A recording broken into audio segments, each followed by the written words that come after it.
E prea departe.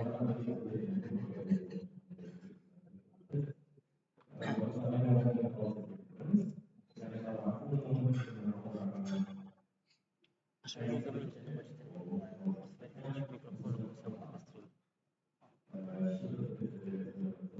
se aude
pe stream.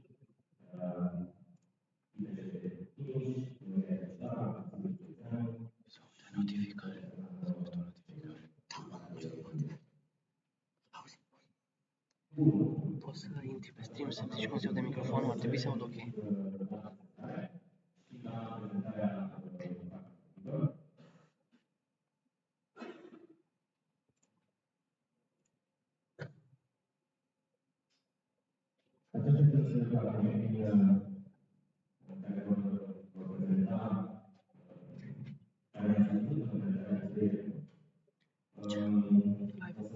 Are delay.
Roberto Casini, care este prezent aici în sală.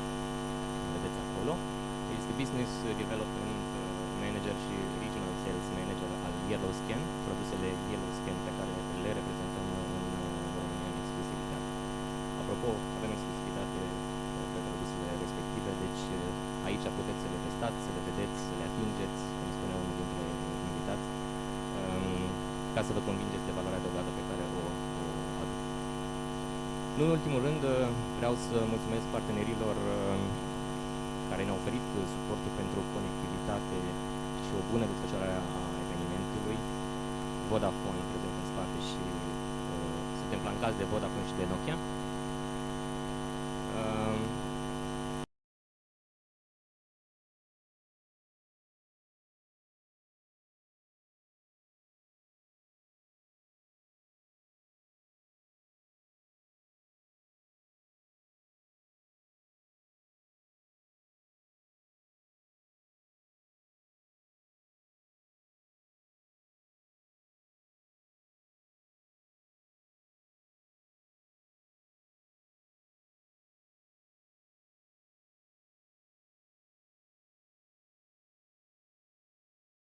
Suntem aici pentru a oferi suport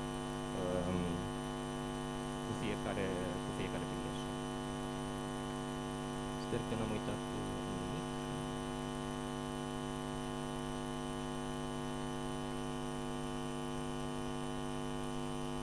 Agenda o să o reiau, v-am povestit-o, aveți fiecare în mapă, nu o să insist.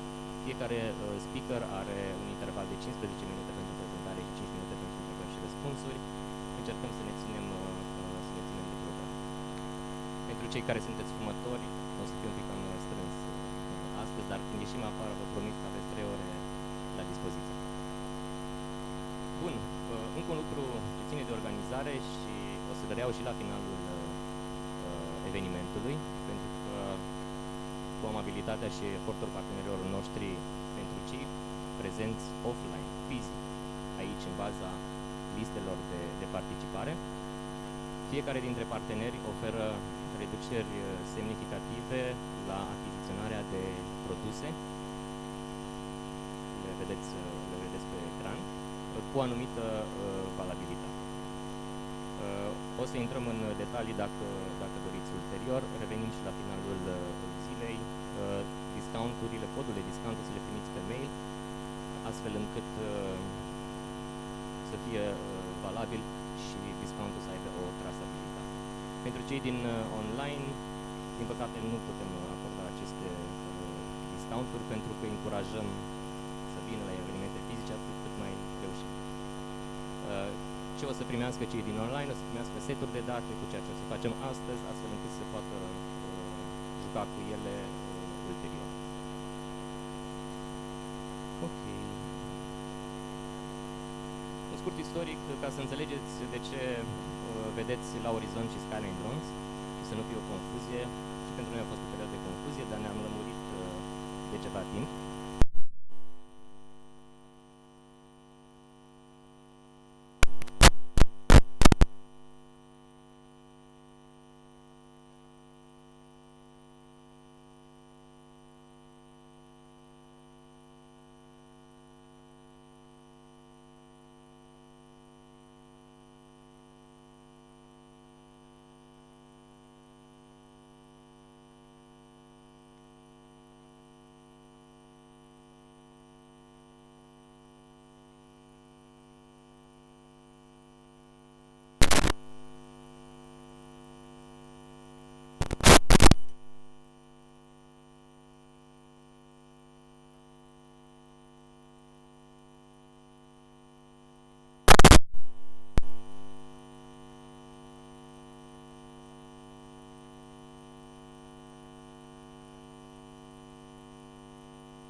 necesară deținerea unei polițe de asigurare doar în cazul în care pilotul sau operatorul dronei dorește să facă acest lucru. Legea 21, cea care a aprobat Codul Aerian al României, ediția din martie 2020, cod aerian aliniat cu cerințele regulamentului 1139 în multe privințe.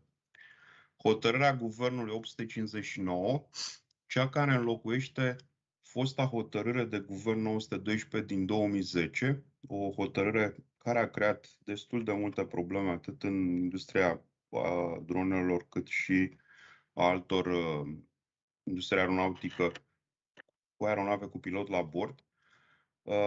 La ora actuală, prin aprobarea și intrarea în vigoare a acestui hotărâri de guvern, nu se mai vorbește de intravilan sau de extravilan în ceea ce privește operațiunile cu aeronave cu pilot sau fără pilot la bord, fiind stabilite doar anumite condiții pentru partea de aterizare-decolare în cazul aeronavelor fără pilot la bord. Și hotărârea Guvernului 643, cea care desemnează Autoritatea Aeronautică Civilă Română ca autoritate competentă pentru regulamentele 945 și 947, autoritate competentă așa cum este definită această structură în cadrul regulamentelor. Spuneam că regulamentul 947 este cel care definește modul în care sau stabilește modul în care operațiunile cu aeronave fără pilot la bord sunt posibile pe teritoriul Uniunii Europene și pe cale de consecință și în România. Astfel, în baza acestui regulament și în baza analizelor de risc care se fac pentru aceste activități, sunt posibile, activitățile de zbor sunt posibile a se desfășura în 3 categorii: deschis, specific și certificat. Fiecare dintre aceste categorii având particularitățile sale. Știu că o parte din colegii care desfășoară activități în folosul agriculturii sau în folosul cadastrului au avut câteva discuții vis-a-vis de ceea ce înseamnă activitățile de zbor în categoria deschisă. Este vorba de articolul 4 din regulamentul 947, cea care stabilește, sau articolul care stabilește limitele operaționale pentru desfășurarea acestor activități în categoria deschisă. Și aceste limite sunt următoarele. Drona trebuie să aibă maxim 25 de kg la decolare. Deci orice dronă care depășește această masă intră automat în categoria următoare.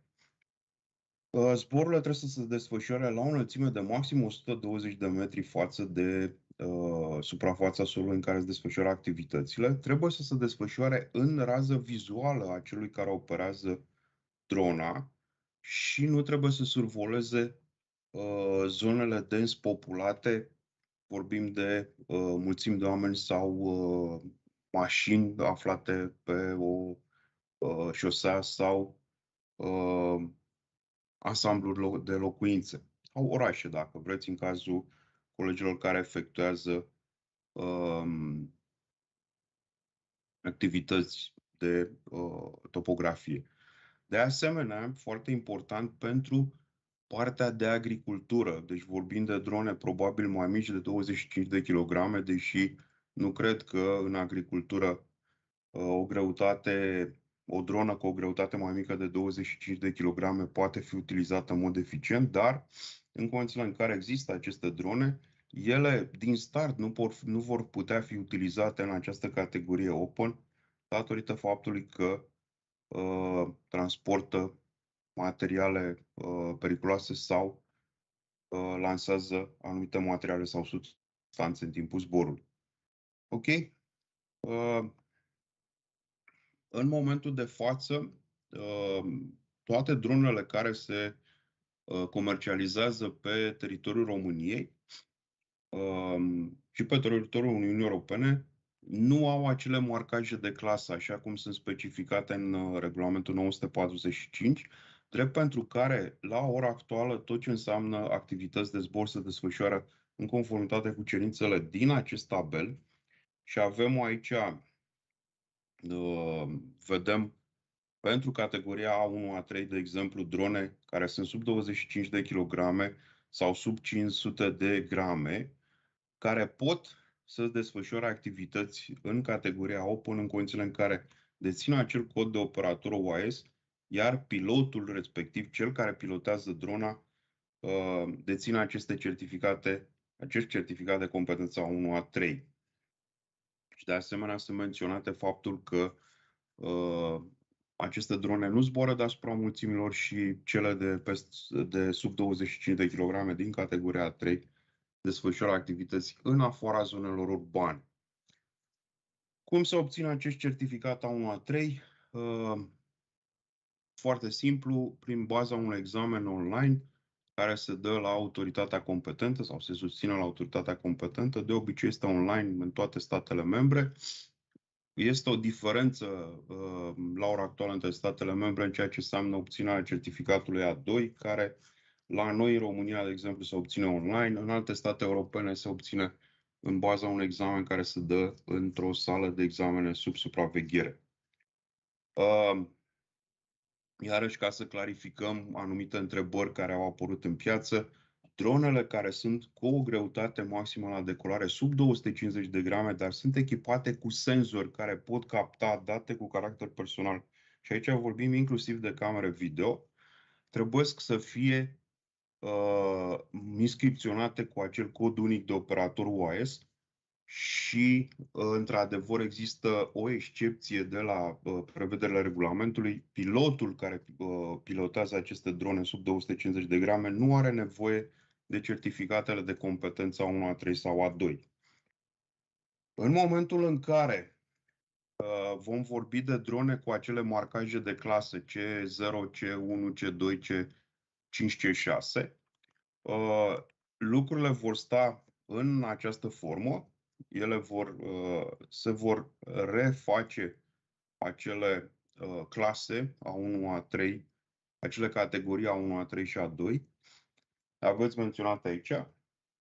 În principiu sunt aceleași cerințe pentru această categorie, deci aici vorbim doar de dronele care operează în categoria Open și avem, repet, aceste cerințe menționate la articolul 4. Sunt și câteva poze, imagini cu dronele care vor avea marcaje de clasă, cum vor putea să opereze. Vorbim de marcaje de clasă C0, drone sub 250 de grame. Nu se poate zbura deasupra mulțimilor, inclusiv cu aceste drone. Toate aceste drone zboară în rază vizuală. La fel, cele cu 900 de grame, C1, iarăși observăm că nu au voie deasupra mulțimilor de oameni sau ansamblelor de locuințe și mergem cu greutatea crescând către 25 de kilograme sau construcții de amatori. Vorbim de aeromodele care, așa cum sunt menționate în regulamentul 1139, aceste aeromodele intră în categoria aeronavelor fără pilot la bord și vor putea fi operate doar în condițiile în care sunt menționate în regulamentul 947. Ca o informație suplimentară, regulamentul 947 face diferențiere între ce înseamnă cel care deține aeronava, operatorul UAS, și cel care o pilotează, pilotul UAS.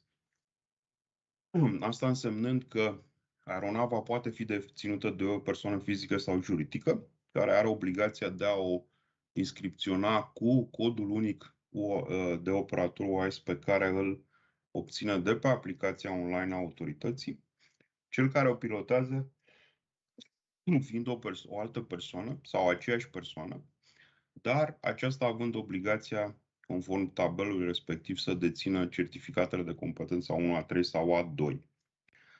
În condițiile în care, atenție, în condițiile în care oricare din aceste limitări menționate la articolul 4 este depășită. Survolăm o zonă dens populată, în cazul colegilor care fac topografie sau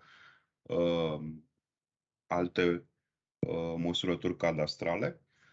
Deci survolăm un oraș sau un sat unde există o densitate și posibilitatea de a survola o zonă despopulată așa cum este definită în regulament. Activitățile de zbor nu se mai desfășoară în categoria open. Da? Intrăm în categoria specifică și în acest caz operațiunile de zbor se pot desfășura după 3 sau în 3 metode diferite. Una este în baza scenariilor standard, a doua în baza autorizațiilor operaționale emise de Autoritatea Aeronautică Civilă Română pentru operatorii români sau recunoscute de Autoritatea Aeronautică Civilă Română fiind emise de o altă autoritate națională și în baza unui LUC, certificat de operator UAS ușor, document emis de Autoritatea Aeronautică sau de o altă autoritate dintr-un stat membru. Haideți să le luăm pe rând.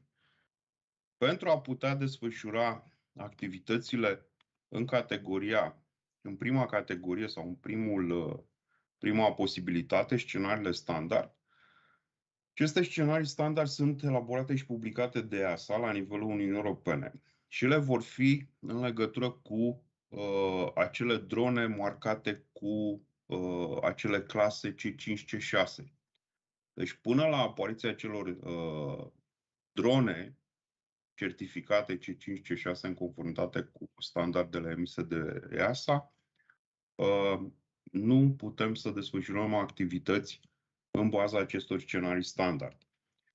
A doua posibilitate și cea care se utilizează în prezent este solicitarea emiterii de către Autoritatea Aeronautică Civilă Română a unei autorizații operaționale. Cum se face aceasta?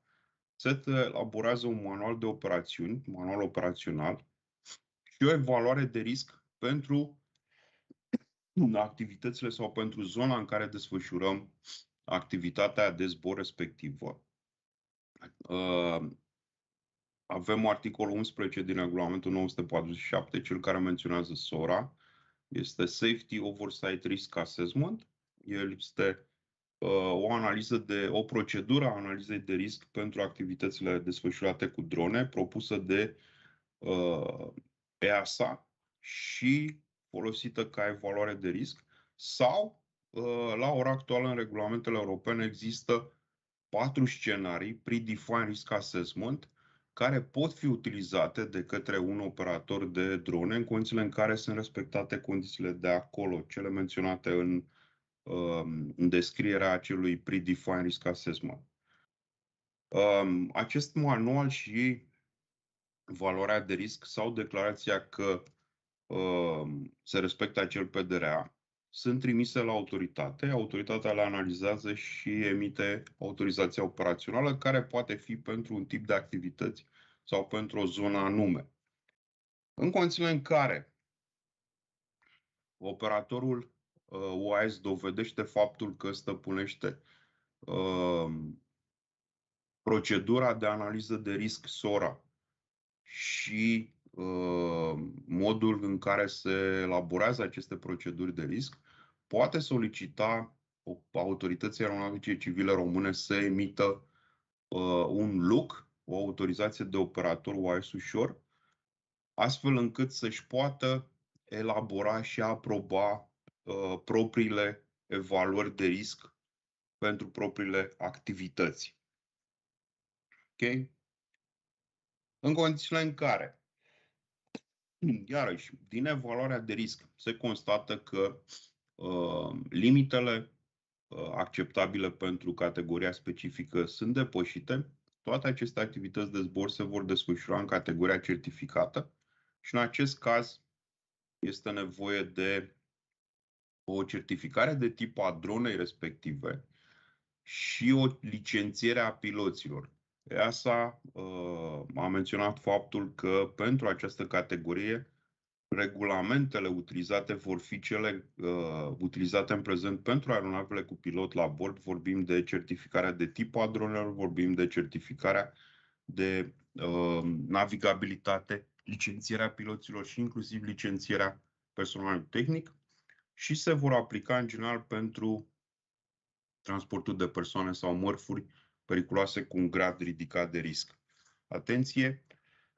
Doar în cazul în care se dovedește din aplicarea acelei analize de risc SORA faptul că riscul este mult prea mare pentru persoane sau obiecte aflate la sol și în aer. Atunci vom intra în această categorie certificată. Certificarea de tip și de navigabilitate urmă să se facă de către EASA în conformitate cu regulamentele aflate în prezent pentru sau aflate în prezent elaborate și aprobate pentru aeronave cu pilot la bord. Aceasta este pe scurt, dacă vreți, o prezentare a cadrului legislativ, a condițiilor de operare. Bănuiesc că sunt ceva întrebări. Dacă le aveți, vă stau la dispoziție. Dacă nu și doriți să puneți întrebări sau aveți întrebări ulterior, puteți să ne trimiteți pe adresa aceasta de mail drone@ca.ro. Încercăm să vă răspundem cât de repede putem.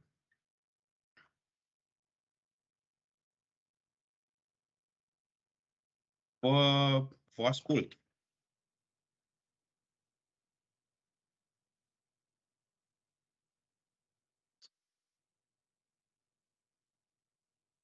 Da, vă ascult.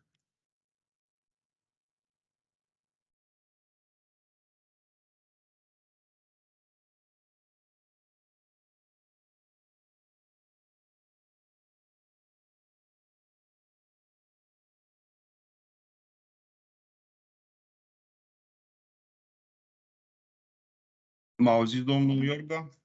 Eu vă aud. Ok, eu am închis camera, poate merge mai bine conexiunea.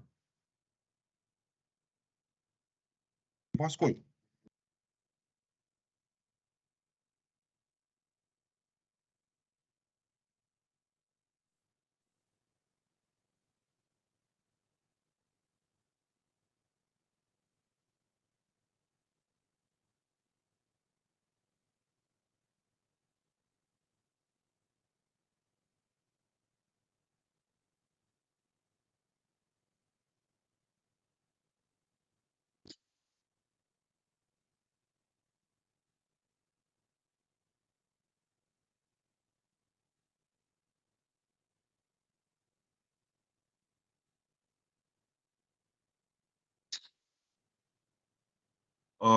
Din câte știu la momentul acesta, în afară de ceea ce s-a publicat de către EASA, deci vorbim de acea procedură SORA și cele 4 scenarii standard PDR-uri, nu sunt alte lucruri publice. În grupurile de lucru se mai discută vis-a-vis de anumite scenarii care vor trebui publicate în funcție de nevoile fiecărui stat membru.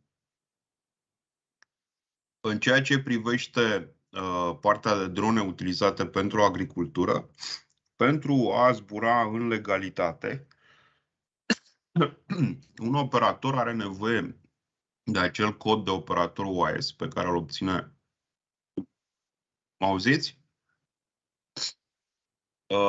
Acel cod de operator OAS pe care îl obține de pe pagina de internet a autorității. Codul de operator OAS, fac chiar și o precizare, este obținut de către operatorul respectiv, persoană fizică sau juridică, pentru toate dronele pe care el le deține sau le va deține și le utilizează în activități de zbor și nu are termen de valabilitate. Deci, începând de când l-a obținut până când renunță la operarea unor aeronave fără pilot la bord, el folosește acel cod și îl atașează pe dronele pe care le utilizează în activități de zbor. Totodată, având în vedere greutatea acestor drone, va avea pilotul, cel care operează drona efectiv, va avea nevoie de acele certificate de competență A1, A3 și A2 pentru moment, neexistând alte licențieri. Și având în vedere că el nu se va încadra în categoria open, așa cum vă spuneam, pentru că drona are peste 25 de kilograme, va avea nevoie de acel manual operațional și de analiza de risc SORA. Pe pagina de internet a autorității, la secțiunea drone, cadrul legislativ, se află un ghid publicat de EASA, care precizează modul în care se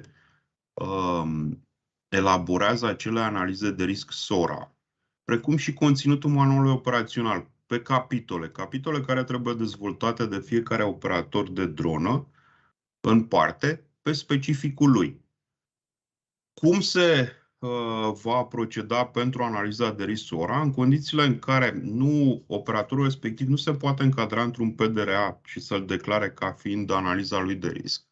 Va putea face o analiză de risc pentru zonele pe care el le survolează cu drona, pentru activitățile respective. Presupun că o parte din aceste activități sunt repetitive, zonele se aseamănă, sunt extravilane, care nu prezintă locuințe sau nu prezintă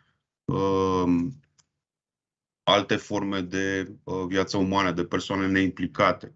Și atunci, analiza de risc se face la modul general, în condițiile în care operatorul de aeronave va respecta în activitățile respective, în activitățile pe care le desfășoară această analiză de risc, el va putea desfășura activitățile în conformitate cu această analiză de risc pe mai multe zone. În condițiile în care o parte din datele inițiale care au stat la baza analizei. Vă ascult.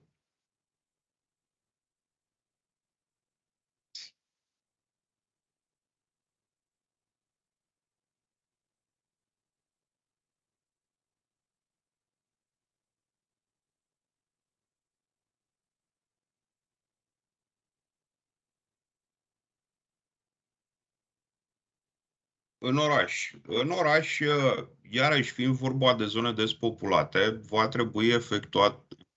trebui să dețină codul de operator UAS, certificatele de competență A1-A3, manualul operațional, analiza de risc. Iar pentru anumite orașe, probabil că sunt instituite acele zone de restricție. Deci, iarăși, pe harta publicată de Romața există zone colorate cu diverse culori. Singura zonă interzisă în România pentru activități de zbor desfășurate cu aeronave cu pilot la bord sau fără pilot la bord este zona centralei nucleare de la Codă. În rest, toate zonele sunt zone restricționate. Dacă zona respectivă unde se dorește să zboare se află într-o astfel de zonă restricționată, în afară de ceea ce am menționat anterior, este necesar obținerea acordului celui care a instituit zona respectivă. De asemenea, chiar și în condițiile în care nu există această restricție și s-a obținut acordul, este bine să informați și anumite structuri, poliția, jandarmeria, care pot avea sediu sau anumite zone în care fac instruirea pe traseul pe care dumneavoastră îl desfășurați. Pentru că, în mod normal, conform codului aerian, survolarea unor zone care aparțin structurilor de ordine și siguranță publică este pedepsită cu anumite penalități sau chiar se consideră că este o infracțiune în condițiile în care în zona respectivă se desfășoară activități de antrenament. Deci, recapitulând, vreți să zburați deasupra orașului București, de exemplu, sau în orașul București, aveți nevoie de codul de operator UAS, certificatele de competență A1, A3 și A2, manualul de zbor, analiza de risc, acordul MAPN-ului, pentru că în București este singurul oraș din România, în București este nevoie de acest acord al MAPN-ului pentru zboruri sub 3000 de metri.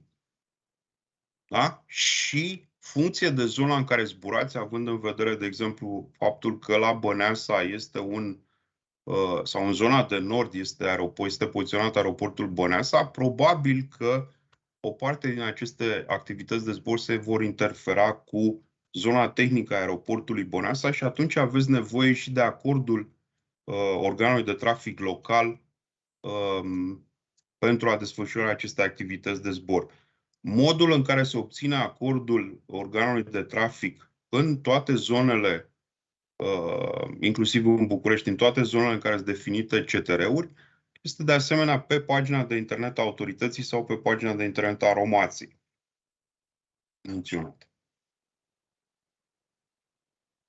Este ok?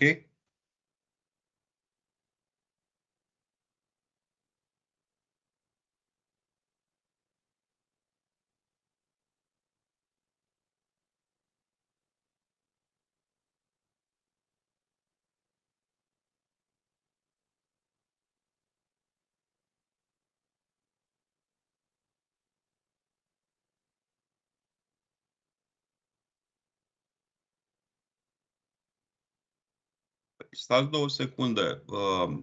Pe harta respectivă sunt figurate CTR-urile, zonele tehnice ale aeroportului. În condițiile în care dumneavoastră zburați în acea zonă, aveți obligația de a informa organul de trafic. Vorbim de Oradea, o informați organul de trafic din Oradea. DSN-ul, deci da, DSN-ul este o structură zonală a Romației. Deci discutați cu cei de la Romața Oradea. Zburați la Sibiu, discutați cu Romața Sibiu și așa mai departe, funcție de zonele în care noastră vă desfășurați activitatea de zbor.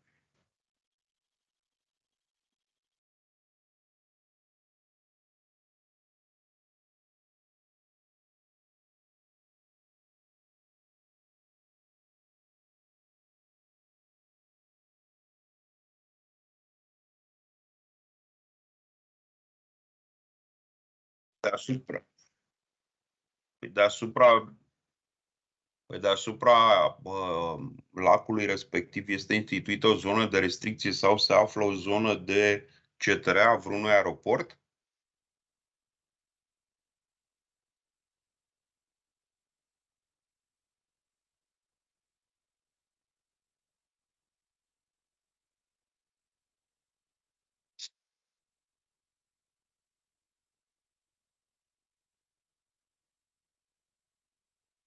Deci, în condițiile HG-ul, hotărârea Guvernului 859 precizează faptul că în condițiile în care dumneavoastră zburați în categoria Open, zborul este autorizat și nu mai aveți nevoie de aprobarea MAPN-ului.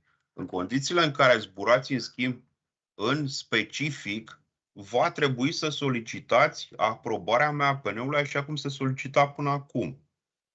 Deci, dacă respectivul lac de acumulare se afla într-o zonă restricționată, atunci ar trebui să solicitați acordul celui care a instituit restricția respectivă.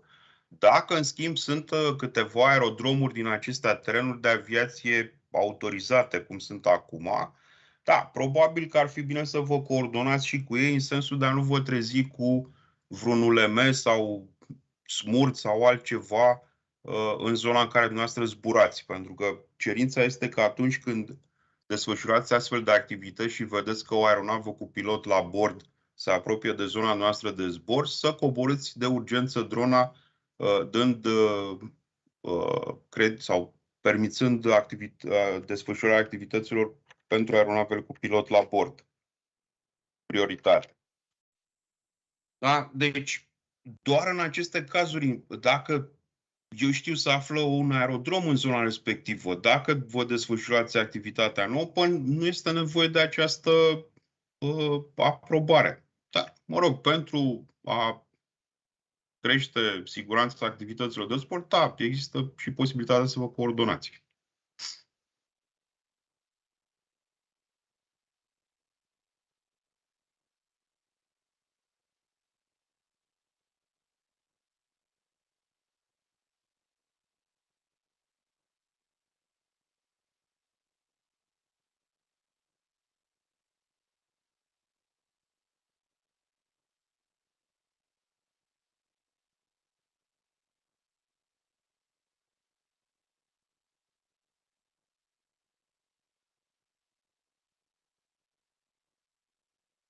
Eu vă mulțumesc.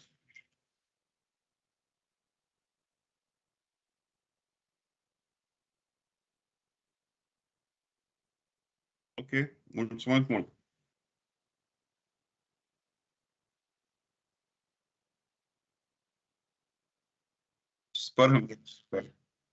Sperăm și noi. E mult mai ușor. Și eu vă mulțumesc pentru invitație și vă urez o zi plăcută. Sau vă doresc o zi plăcută în continuare. O zi bună. Bună ziua.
Timișoara.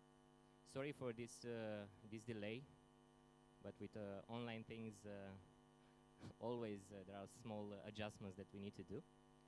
But don't worry, you will have your time as we agreed. And here we are having the audience. So again, a warm welcome to Andrew from MLead, head of sales of MLead. And I will let him to introduce himself and to start his presentation. I saw it before yesterday, and it's a very interesting one. So yeah, please.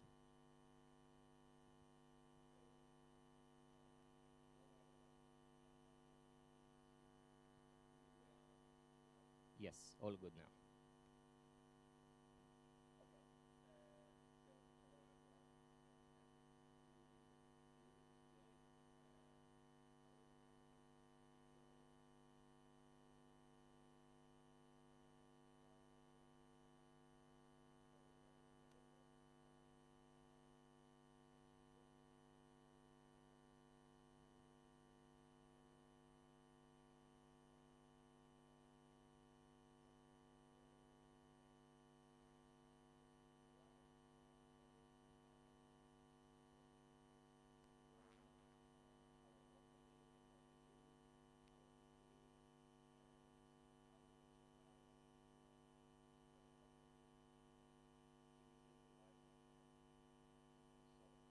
For surveying and drones. So my name is Andrew. In case you have any questions, feel free to ask them once we end the presentation. As I understand, I'll have 5 minutes for Q&A session. So I'm Andrew. I'm head of sales at MLead. So MLead is a Hungarian-based company. We are around 100 people and 9 years old now, and we are manufacturing GNSS solutions and software. So how everything started, because I think that our company is different from all the manufacturers you may know, and the main difference is that we started the business pretty recently, so in 2014. And everything is started with small modules and idea, of course. So we have 2 CEOs, which are friends, and they came up with the idea of creating an RTK solution back in 2015, because this technology was something new, but still really expensive. And the idea was to create a solution which will be less expensive and would be possible to use for everyone, because back in those days, this technology was really advanced and nobody knew how to use it. So they decided to create small GNSS receiver, but like how you can create it if you're 2 students and you can't do this and you don't have money to do this. So they decided to do a crowdfunding. So they created a short video of their idea and post everything on Indiegogo platform and start raising money. And they raised around $80,000, and that was enough to start the manufacturing of the first batch of these small modules. The initial idea of these models was to use them in drones and planes, because back in 2015 this was really popular theme, I would say, and there were many manufacturers creating such products, and everyone was trying to create their own drone and build it by themselves. So the idea was to give an accurate position to do-it-yourself guys, and like let them use this technology for less expensive stuff.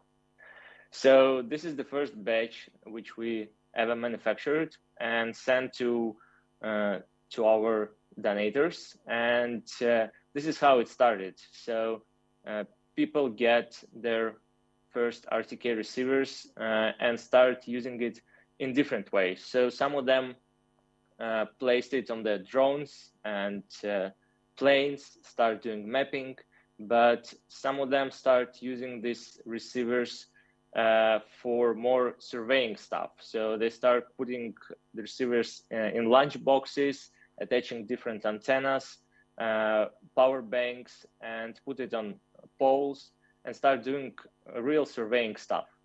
And this is how we understood that we need to improve our solution and create something for surveyors.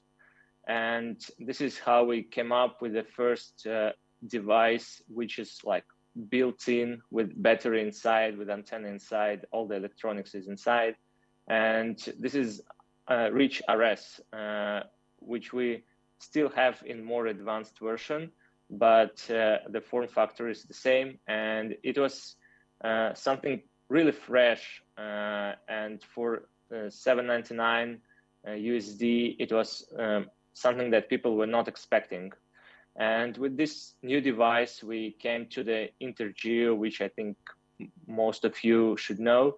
This is the huge expo in Germany usually, and it will also be this year in 2 weeks. So if anyone decide to go and visit us there, so feel free. We have a huge booth, many products, so come and say hi to us. We'll be happy. Like we came to Intergeo in 2017 and showed this device, and people were really excited. And we also had these boxes at the booth, and we started selling right at the booth, which was also something new for this market, because this market is pretty old-fashioned, and we tried to change it all these 8 years. And like 5 years ago, we had 30 people in the team. Now we have 100 plus people in the team, and we're growing, and the team is growing because we start creating more. But we were still getting question from all our customers about dual frequency receiver. And if it was not possible back in 2014, it started to be possible in 2017 and 18. And because all the technology started to be less expensive, and we understood that it's possible to create dual frequency receiver, which everyone wants.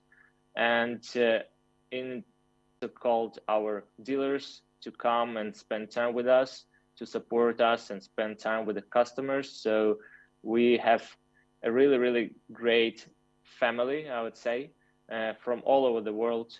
We have more than 150 dealers around the world on all the continents, and still growing. And once we release this new multi-band receiver, so we start getting the feedback from our customers, which is really important to us, because based on this feedback, we understand where to move and what products we want to create and how we want to upgrade the current products.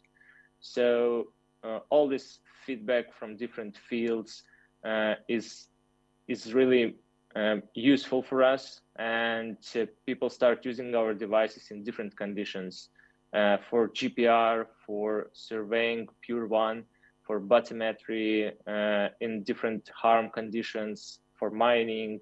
I will show more pictures in the end so that you can see that this device is widely used and can be used for different markets. And in like 4 years, we released 3 devices, and it was a really short way if we talk about the years, but for us it was a huge step from this small receiver to the Reach RS2 on the right with a multi-band antenna inside. So we upgraded all these receivers, and the current lineup look like this. So we have small receivers for drones and planes and robotics. So these Reach M modules people usually use when they want to do some do-it-yourself stuff, or they do researches. Universities really like these receivers because they're light. You can integrate different hardware, and still get the accurate position. And it's pretty easy to use, so no real hardware knowledge required. The device in between Reach RS Plus is a low-cost entry-level device, which is also widely used in Latin America.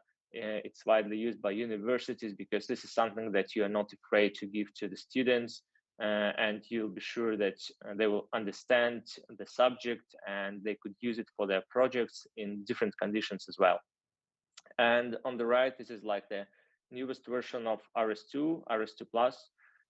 This is the same device with the 4G antenna inside, with the LTE antenna inside.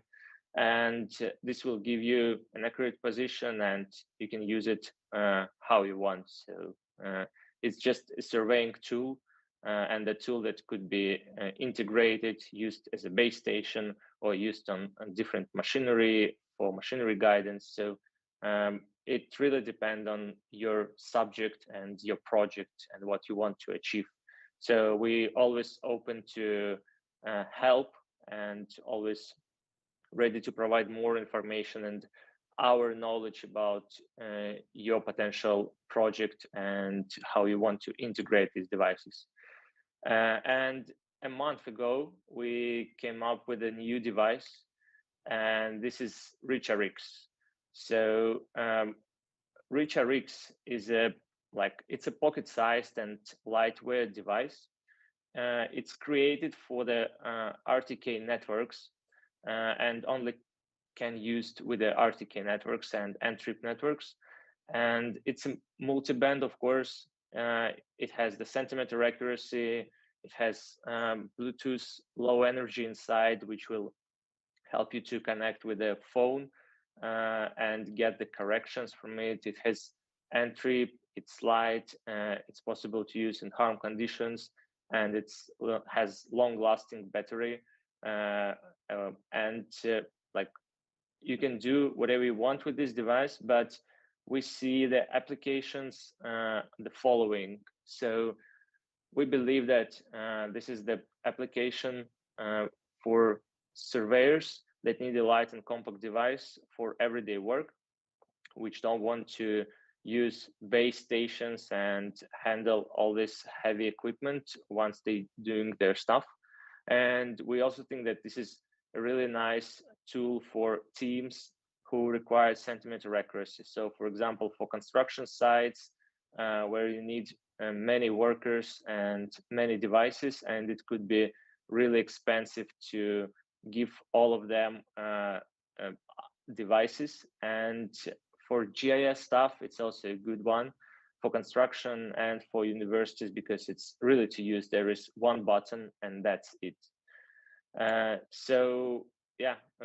This is the newest device, and I think that guys from Orizont will help you with getting more knowledge about it. And if you want to try it or want to buy it, so they will also help you with it. And we also manufacture and create software. It's our own software, and to manage the device and to use the device as a surveying tool, we have our own application. It's called Reach You Free app. It's iOS and Android based, and it's free to use. So if you want to download it, you can use these QR codes. All the QR codes in my presentations are active, so feel free to use them. It's a user-friendly software for data collection and developed for Reach receivers, and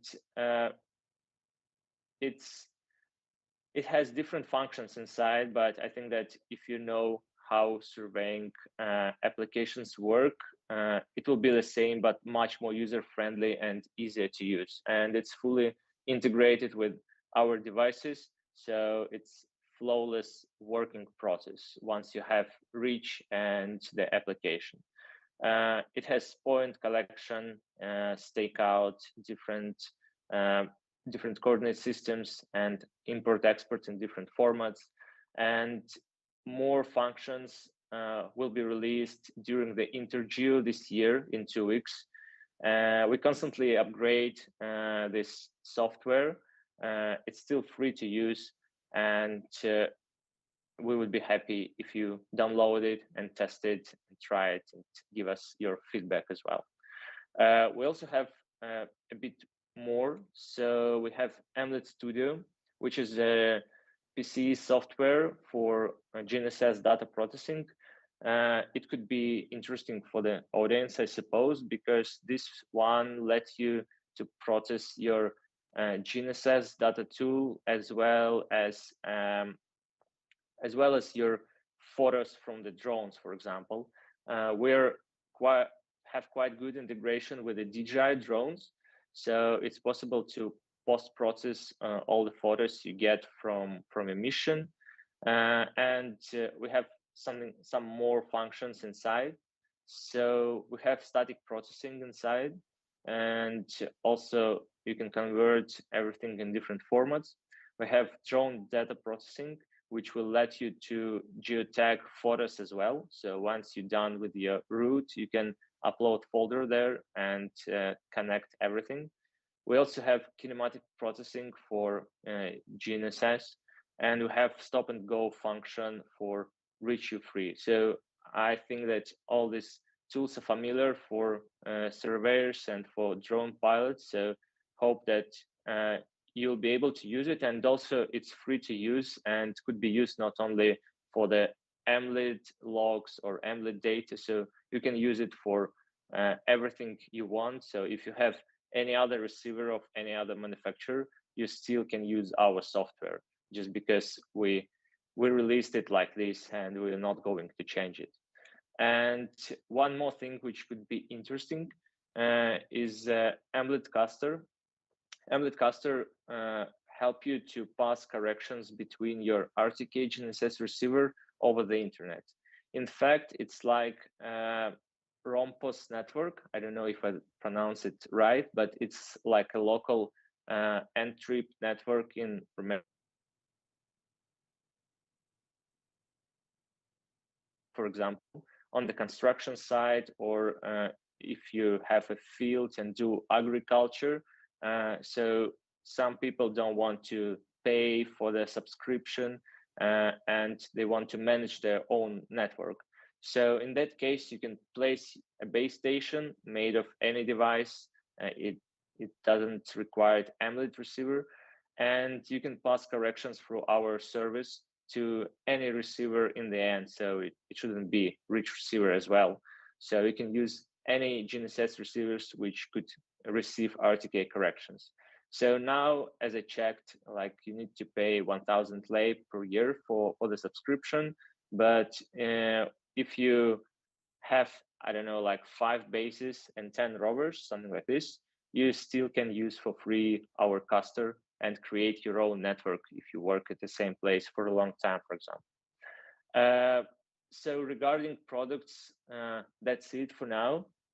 And I also want to show some photos of our customers using our devices, because I checked the info regarding the audience, and as I understand, there are many people from different fields, and it would be nice to show you that people still use our devices for your field.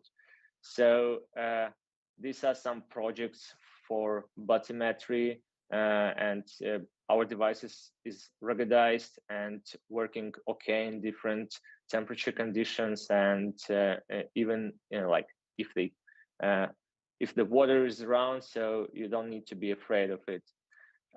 Here is some static measurements from Australia, and I know that surveyors love static, and you can also post-process in our software. So this is also could be done with our devices.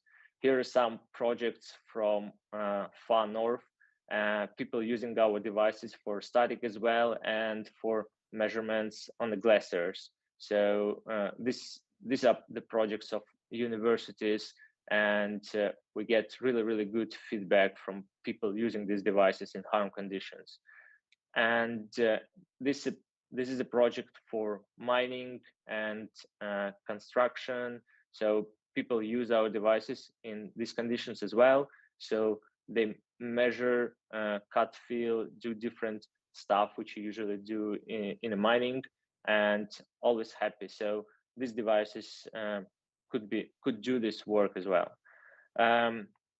More enthusiastic stuff. So people integrate these devices for different movers, for different agriculture machinery, and try to do robotic stuff. So it's also something could be interesting. And for agriculture as well, people still using our devices. So we have really cool project for avocado plantation where our customers created it from the scratch with the help of our devices. Forestry, something which could be interesting for different government ministers. So it works really nice in forestry conditions as well. I know that there are some people from archaeology, so we're passionate in archaeology as well, and we have really cool customers doing archaeology stuff all around the world in different regions and conditions. And this is the tool which led them to do their work, in fact, because they can't afford this 20,000 GNSS devices, so they need something cheaper but still reliable and easy to use. And here is something as well for the audience. So drone surveying, it could be used as a base station for the drones. It could be used as a RTK base station for the DJI drones. It's also possible for hotel drones. So we are integrated with many popular manufacturers, and also the whole post-processing process could be done in our software as well. And I think that like you can find your project in all these photos. And if you're interested in how you can integrate and use our receivers, how you can buy it, or you just want to talk about this, so feel free to contact Orizont in Romania. So they will help you in local language and will help you by in person. And feel free to know more about our products. Check our webpage, emlet.com, and we would be happy to help you. We have a really cool technical team. So in case of any questions, feel free to contact us and we'll be happy to help. So thank you very much, everyone. If you have any questions, feel free to ask. I'm here for 5 minutes more, as I understand. Yeah. If anybody has questions, yes, we are having here 1-2 questions. I'll let Andrei. Hi, Andrew. I wanted to ask. Hey, hello. If any of your devices support tilt, like do they have an internal measurement unit so you can survey? Sorry, don't hear you. Sorry, probably this one. Okay, hi Andrew, can you hear me now? Yeah.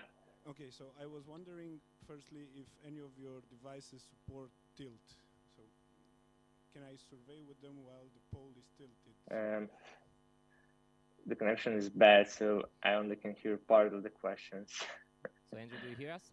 Probably speak. Yeah. Louder. Yeah. The question is if you are having any device that can have measurements as they are tilted. So for now, we don't have IMU integrated, but we know this request, and I would say we're working on it. So pretty soon we'll have something which has this function inside. For now, we don't have IMU inside. Yeah. Another question? Hi. I wonder if you're planning to change the way user can use the applications, like if you will charge for Reach Tree View or MD Studio in the future. Did you hear the question? Can you repeat? Yeah, can you repeat it, please? So currently all of your apps are free of charge. And the question was if you are planning to switch to a paid application for any of those. Okay, so our vision is that once people get our receivers, so we want to provide them as much support as possible. So currently we don't have paid software or paid upgrades or something like this, as other manufacturers usually have. So we see it like this. Maybe it will change in the future, you never know. But for now, our position is that everything we have now is for free once you buy a receiver and you can use. And also, as I mentioned, like some of the software could be used even without our devices. And we also appreciate it because we want people to use easy to use software and be able to be part of the Emlet team and Emlet family. Any other questions? Another one? So probably let's try again with the other. It's possible in the future we can processing our measure in cloud? Yeah, I heard this one. We really think that cloud-based software is the future. So most of our applications already have some cloud-based functionality. So for example, for the ReachU app for manage the GNSS receiver, it's cloud-based and you can synchronize your projects between different devices if you have an account. The same for Emletcaster.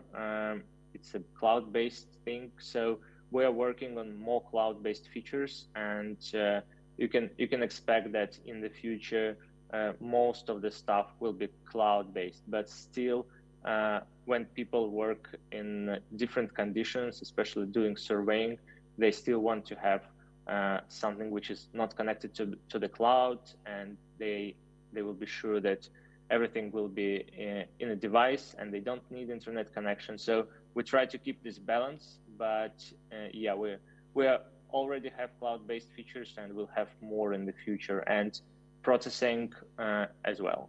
Yeah. Thank you. Other questions? I'll have one. So the idea is, I just wanted to emphasize the difference between the RX series, so the new product, and RS2 series, to emphasize what's the difference between those two, except the dimension and easy to use. So if you can point it out again. Yeah, sure. So RS2 Plus is a complete device for different type of work. So, and it could be used as a base station, it could be used as a rover, you can do static measurements, you can log your info and post-process it after. And RX device is a lightweight, easy to use device which can only handle entry corrections. So the workflow is the following. You have your phone with the internet connection, and you just use our ReachU application and type in your credentials for the entry, which you can get from your local provider. And after that, you start getting corrections to the device and get a fixed solution in a second. And there are no radio inside, and only internet can be used. But for the European market, for the US market, and some parts of the Asian market, Australia as well, this is something common already, because more and more countries have their own entry providers, government-based sometimes, and it's most of them are covered with a cellular, and for some people it's just easy to use these devices, especially when you need to give it to, I don't know, 10 people in your team. So for example, if you're a manager and you have a team of surveyors working mostly inside of the city with a cellular connection, and you just want to give them 10 devices, and you can just buy 10 RXs, and they will be able to use it, because there's nothing, there is no like different functionality which could be hard to use. Also, we see this device as a device for the construction sites and construction itself, because usually people want to check something there. So for example, if you work on an excavator, if we talk about Sweden, for example, you must have GNSS device in a cabin. So once you want to dig something, you just go outside of your cabin, place some points, check it, and start digging. After that, you go again and check. So the driver is in some way a surveyor as well. So what they do, they check measurements with these devices, and this is also how these devices could be used, because no other functionality required. Also, some potential interesting projects in Germany where people want to dig the trenches for the internet cables. So that type of jobs could be done with the RX. Thank you, Andrew. Thank you again for your time and for this participation. I will switch to Romanian as a conclusion, and we will continue with the other presentation because we are in pretty hurry with our timeline. Yeah. And hope the weather will help us to go outside. So thank you, Andrew. I will keep all the other questions that we might have, and I'll try to handle it, and I'm pretty sure that we can handle it. And if not, we'll forward it to you if any other questions we'll have. Thank you again. Yeah, thank you very much. Thanks everyone for coming. See you. Thank you, bye. Ok, ca și concluzie, vreau să concluzionez diferența între RX și RS2. Cea mai mare e că puteți să folosiți RX doar dacă aveți internet. Da?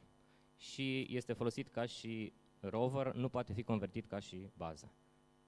Seria RS2 are toate avantajele RX-ului, dar poate fi folosit ca și bază și poate folosi o grămadă de alte modalități de a comunica între ele. Asta ca să concluzionez. Trebuia să avem și un RX, dar e undeva pe un aeroport. N-a ajuns la timp. Asta e. A fost la Amsterdam. O să-l vedeți la Intergeo. Este ca o rachetă. Îi zic eu rachetă.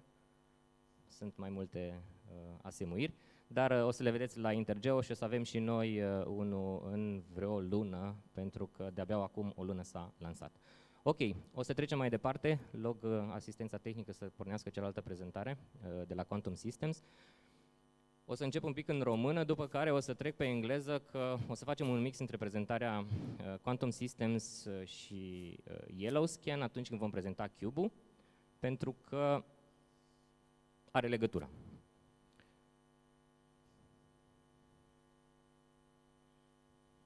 Ok, am primit-o aseară la ora 11, hai să vedem ce iese. Câteva cuvinte despre Quantum Systems. Am fost la ei în vizită când am semnat parteneriatul. Este o companie care a fost înființată în Germania, în Gilching, lângă München. Patrick este responsabil pentru partea de sales pentru Europa de Est, inclusiv pentru România. Are background în GIS și remote sensing și 7 ani experiență pe partea de comercial. Dar de fapt dumneavoastră o să interacționați cu mine, dar dacă vreți să-l cunoașteți și pe Patrick, putem face sesiuni online sau la Intergeo, noi fiind reprezentanții lor. Ce fac ei? Au dezvoltat un sistem automat de vertical take-off and landing, VTOL, aripă-fixă, fixed wing, care face conversia de la drona tip multirotor, și o avem aici expusă, la fixed wing, la drona tip triplanor. Invers. Un pic de overview. Acesta este noul sediu al lor, pe care din păcate nu l-am văzut. Noi am fost în februarie și în mai s-au mutat în noua locație. Ce este impresionant aici și sper să fie și în România abordările de genul acesta, a reușit să-și acrediteze un mini heliport deasupra clădirii, pe care dezvoltă această tehnologie în care fac teste și mai mult decât atât și-au securizat un coridor pentru BVLOS și bineînțeles sunt acreditați să zboare în BVLOS, în acea zonă de o lungime de 60 de kilometri, care e acoperită de 4G, 5G și SATCOM, astfel încât să poată să testeze diverse tehnologii. Și o să vedeți de ce. Pentru că pe lângă Trinity, care este destinată zonei de comercial, ei au și încă 2 dispozitive UAV, care sunt pentru zona de militar. Câteva dintre parteneriatele pe care ei le-au dezvoltat în zona de comercial și guvern, după cum v-am spus, au contracte și cu zona de military, le vedeți în partea de dreaptă, și unul din proiectele pe care eu le știu este cel pe care l-au făcut cu Deutsche Bahn, pentru partea de monitorizare și cartografiere a liniilor de tren, vestitul Deutsche Bahn, pentru că Trinity știe să facă corridor mapping.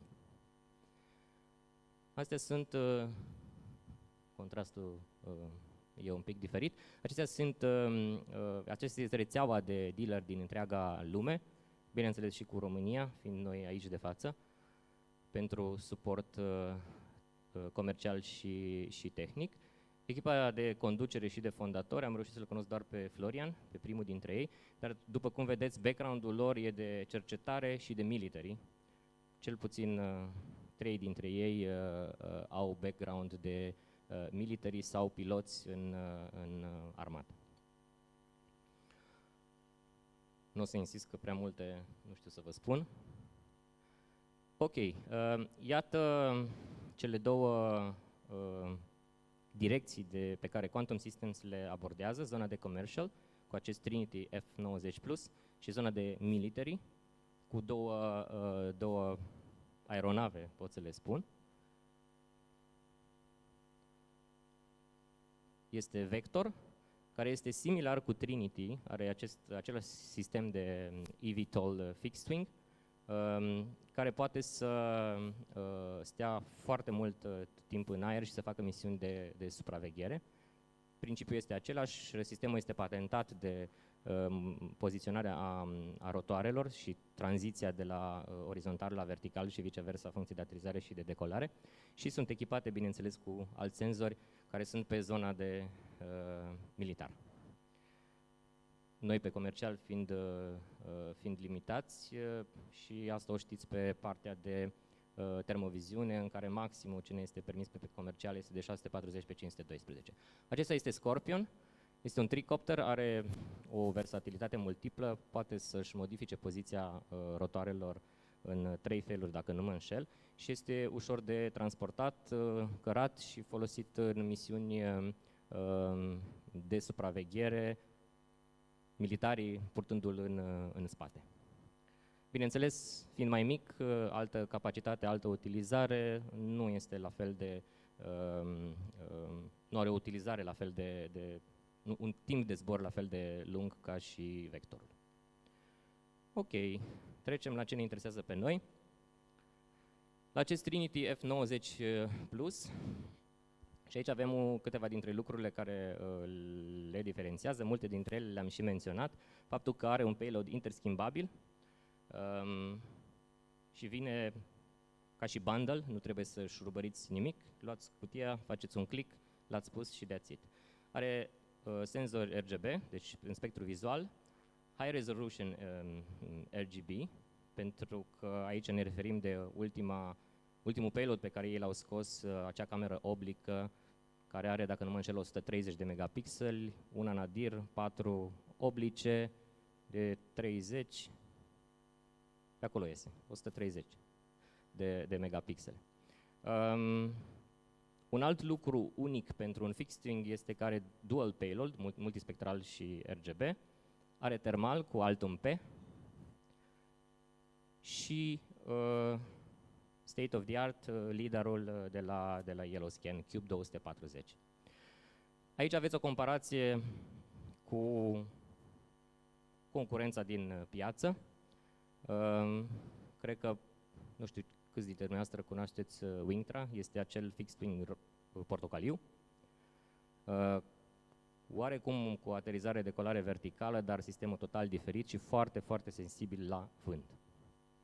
Asta este unul din lucruri.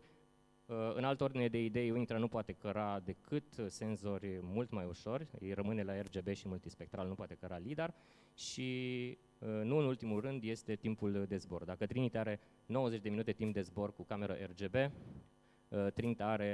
Wingtra are undeva la 50 de minute pe hârtie. Nu vreau să zic mai mult despre ei, nu vreau decât să vă convingeți, sunt o grămadă de tutoriale pe internet. Dar aș mai adăuga un alt lucru, faptul că este din Elveția și noi suntem din spațiul UE. Pentru partea de suport, de defecțiuni tehnice, lucrurile se schimbă pentru că timpul este foarte, foarte lung și necesită vamă și suportul este un pic diferit față de ceea ce este în interiorul spațiului EU27. Prin ce se diferențiază? Prin faptul că vine ready to use, are tot bundle-ul inclus, are un iBase, are un soft de realizarea zborului, un soft de realizarea zborului, îmi scapă termenul în română.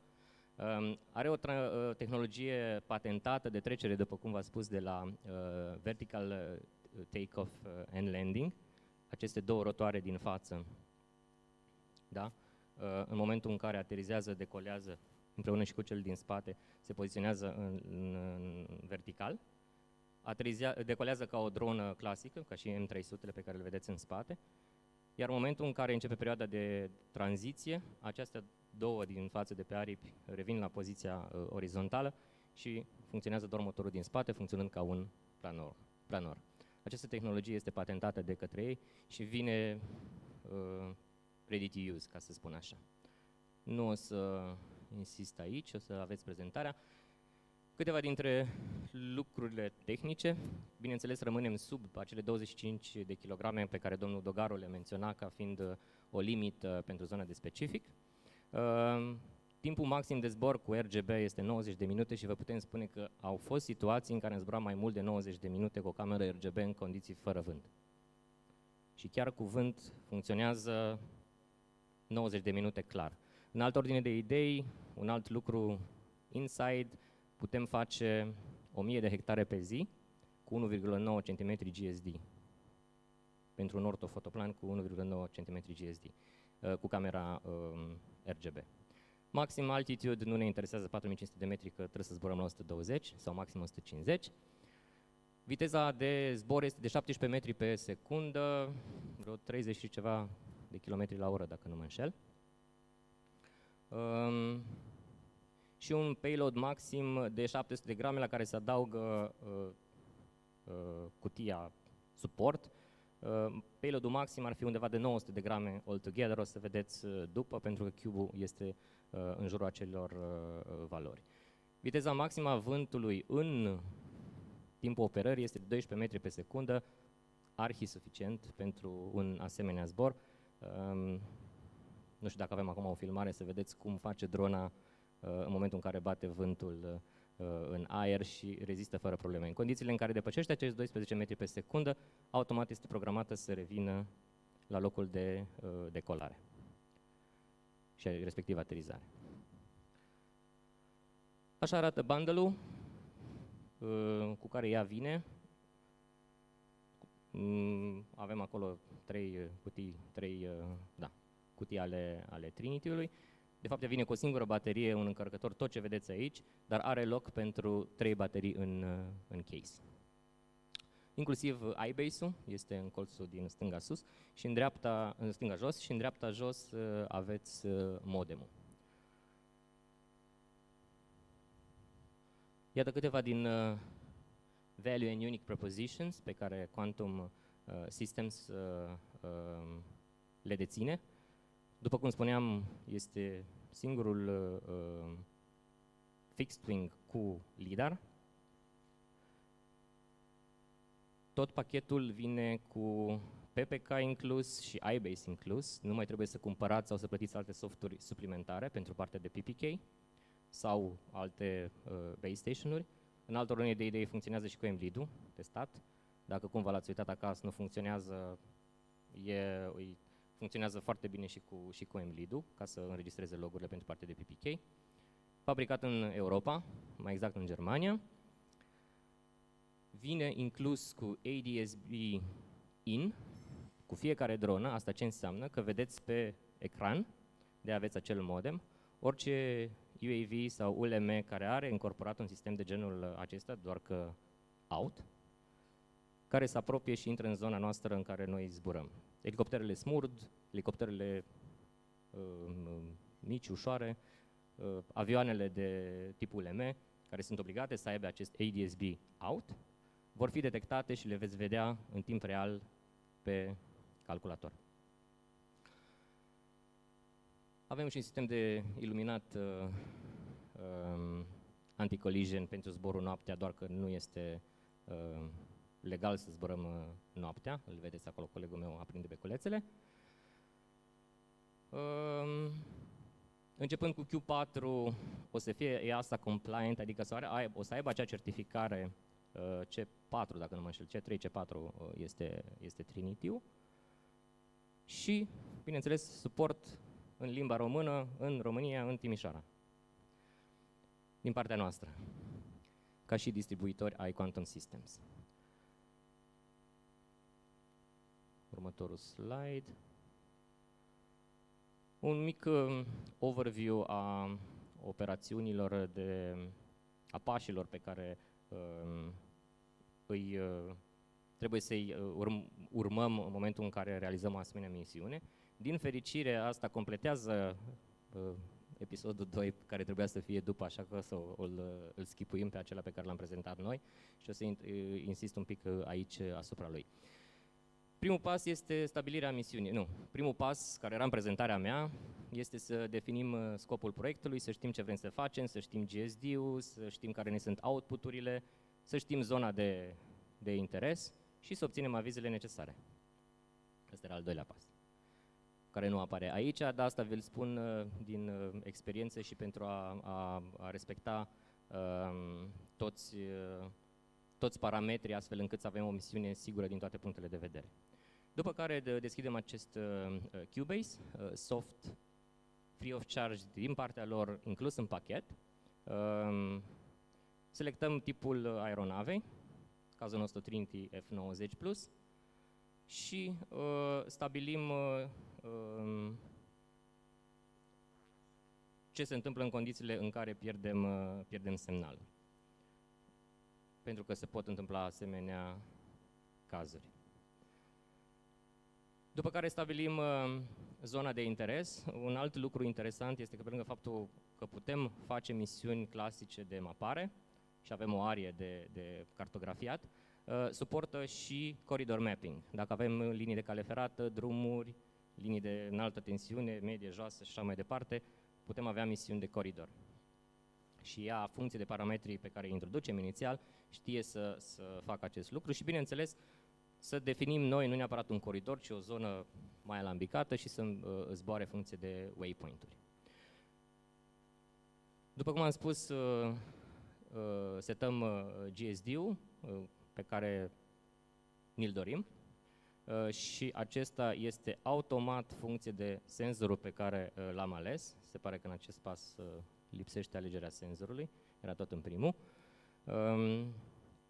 Iar Cubase-ul știe funcție de senzorul pe care îl avem, Sony RX1R2, Sony UMC, cameră multispectrală, ne calculează automat funcție de înălțime, ne calculează GSD-ul pe care vrem să-l obținem. Setăm caracteristicile de overlap și putem face o simulare a zborului având și un mod 3D în aplicație. Ceea ce este foarte important, pentru că momentul de tranziție și de retranziție în care Trinity F90 Plus trebuie să-l aibă, trebuie să avem grijă să nu fie obstacole în jurul nostru în momentul în care aș face cercurile de tranziție și de retranziție și a trece în partea de surveying, de mapare. Am terminat zborul, revenim la birou, este tot software proprietar Quantum Systems, partea de PPK, se face foarte, foarte ușor, ne tăguim imaginile și după care facem procesarea într-un din softurile care știu să facă acest lucru, Pix4D, Pix4D sau Agisoft sau oricare altul.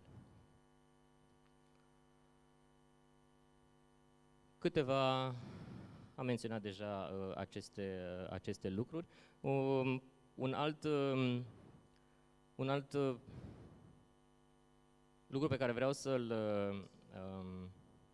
subliniez este faptul că trebuie să avem o grijă foarte mare cu direcția vântului când aterizăm și decolăm. Ca la orice avion, trebuie să avem vântul din față și trebuie să setăm corect, să poziționăm corect drona și să setăm corect parametrii de zbor, astfel încât vântul să fie tot timpul din față.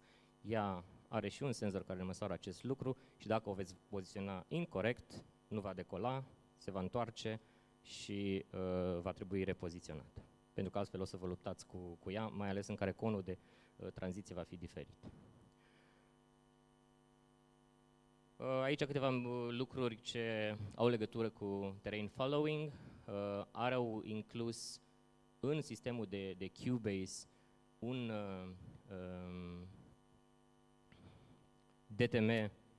DSM, gratuit, dar cu o marjă de eroare destul de mare, fiind gratuit, doar că există și varianta de a importa propriul geotif, astfel încât să aveți o acuratețe mult mai bună.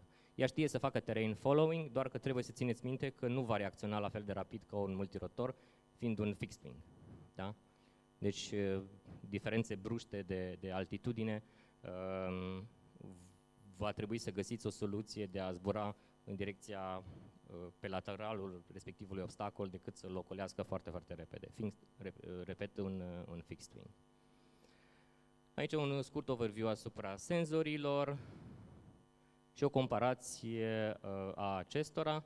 Haideți să vedem dacă m-am înșelat. 130 de megapixeli, 26 ori 5. Stau eu prost cu matematica. Eram pe aproape, dar am zis bine 130 de megapixeli în total senzorul oblic. Cel mai folosit senzor și cel pe care îl avem noi pe două dintre dronele noastre este Sony RX1R2, după care, asta o spun prin prisma vânzărilor pe care noi le-am făcut, revine LiDAR-ul lui Cube 240 de la Yellowscan.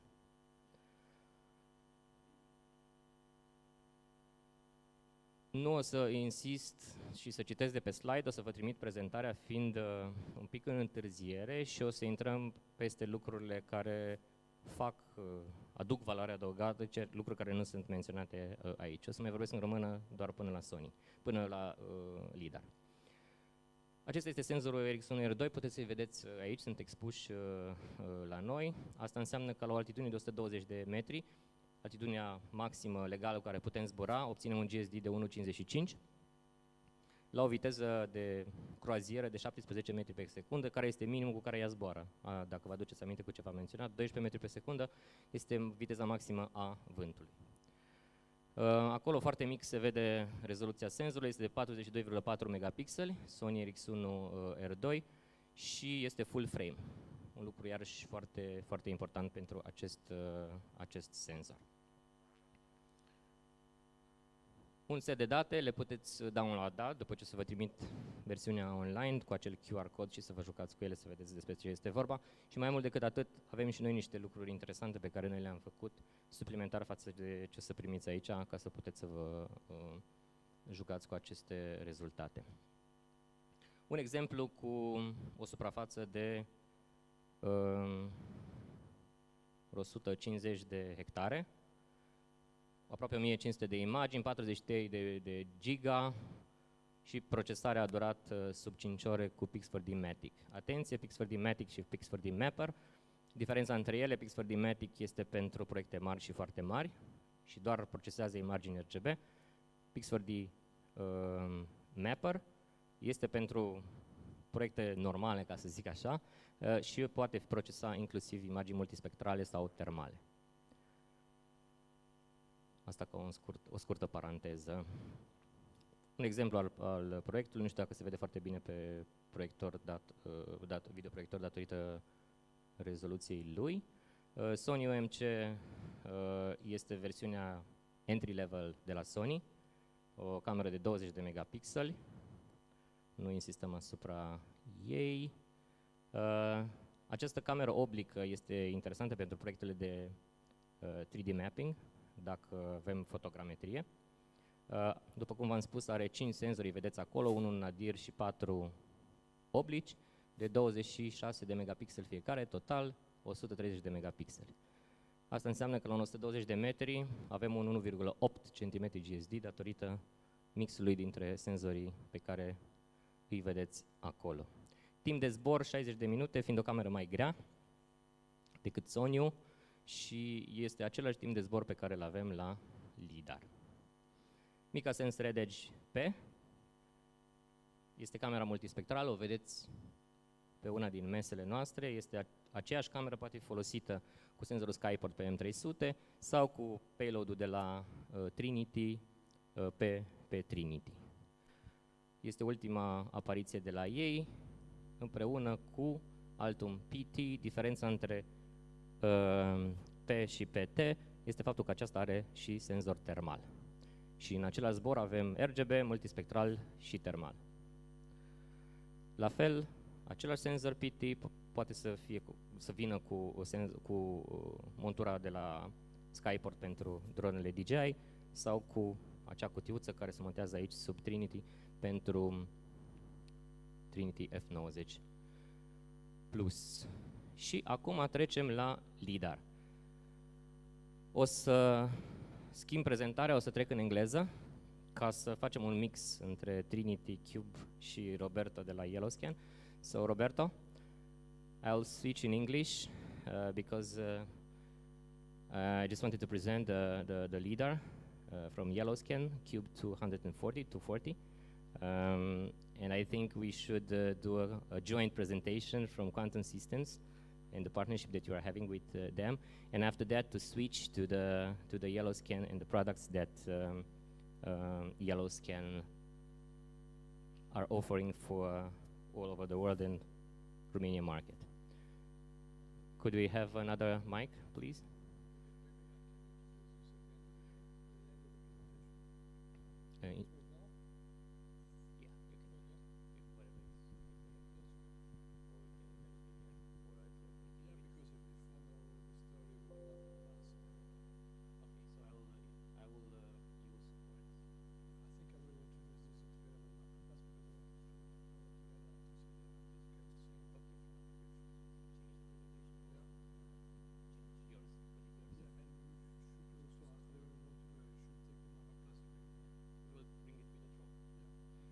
Okay, so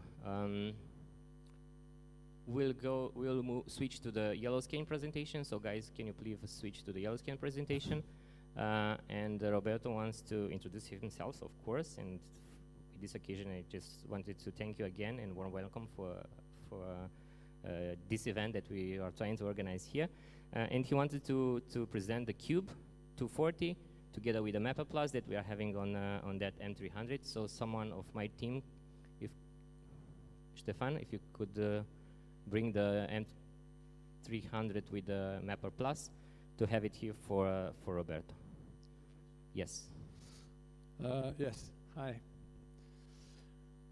So my name is Roberto Casini. I am the Business Development Director and Country Manager for Romania, together with some other countries. I'm Italian, so maybe I should speak Italian with you. You understand better than English, maybe. Or German. Oh, German, yeah. No, German. So, yeah, I'm here very glad to be here. First time in Timișoara. I'm completely honored to be in front of this big audience. Demo days are typically more intimate, and we get, in a good demo day is 20 people. So you can imagine how I'm surprised to see you 3 times or more here. In the second part of the day, we'll have more outside. Yeah, exactly. So, but I'm not surprised because in the last year we saw this kind of technology becoming what the British says mainstream. So replacing photogrammetry, or better to say, working together with photogrammetry. So the LiDAR technology, we don't consider a competitive technology to photogrammetry. We consider another way to do better things, and we still use photogrammetry, as you will see. Yeah, so the story behind the yellow button. The yellow button, which is the only button that you need to press to work with us, is not just a gimmick. It's because we come from a long story with service company. Yellow scan, why yellow? Why not blue or red? Was working okay? Okay. Yeah. Okay. So it started actually with a company which still exists as one of our major investors. The company is called L'Avion Jaune, which in French means, or better in English means the yellow airplane. And why that? Because at that time, 2002, they have developed a drone, a big fixed wing. It was the first of this size and this capability in Europe, as far as I know, and it was yellow because the aviation authority asked to have something which could see very clearly if it was landing or crashing. So we started with the yellow airplanes. It became the yellow airplanes, L'Avion Jaune. They started to do services all over France, in Africa, in Asia.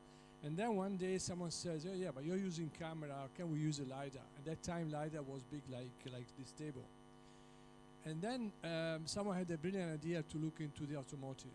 So they got an IBO, which is one of the largest manufacturer of LiDAR for self-driving cars, still existing in Germany. It's basically all the BMW and the Mercedes use this kind of LiDAR. And in 2010, they make a prototype. It was a big like a shoebox. The product was called Mapper. The Mapper series still exists. And it was a sudden success. So they this was a service company and decided, wait a second, we can do service with this shoebox, but we cannot sell it. We are not an industrial company. So they decided to make another company, and they call it Yellow Scan, following, so to say, the color concept. And that started with 3 guys, 2 PhD from the University of Paris, and they are still in the company, the founders. Long story short, we are now 50 people, and as you can see, we are all over the world. But why I'm telling the story? Because coming from a service company, our DNA is to make things working in the field properly. So you don't want to go in the field and have cables and different software and different, let's say, procedure depending on the application. We want one software, one very simple way of working. You will see our workflow is the same if you use a 30,000 euros product or 500,000 euros product.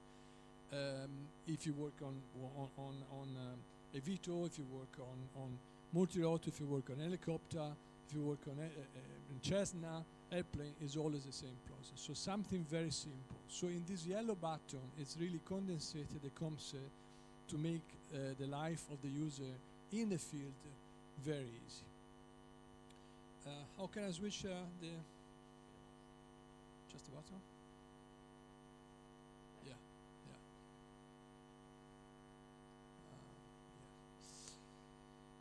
So that's one of our integration. This is using, for example, the ESCO with the Gramsci touch. That's the mapper, the existing mapper today. The story goes back 10 years ago. We just celebrated 10 years live. As I said, as a product launch as L'Avion Jaune. The commercial first product was 2 years later. We set up a new company, our facility in the United States, which is currently 30% of our business. We have also a subsidiary in Japan, which is 40% of our business. Amazing, but Japan is just crazy. And then we just moved to a new headquarter, which is this picture there, which at that time, in 2021, March, was huge for us, and now it's already too small. So we are thinking to build a second floor because we are going too fast. 50 plus people. Yesterday we just hired the 55th person in 4 continents. So we are covering for large corporation. We're working, for example, for a German company, a Swedish company, which has operation in several countries, and we are supporting them in all these countries centrally.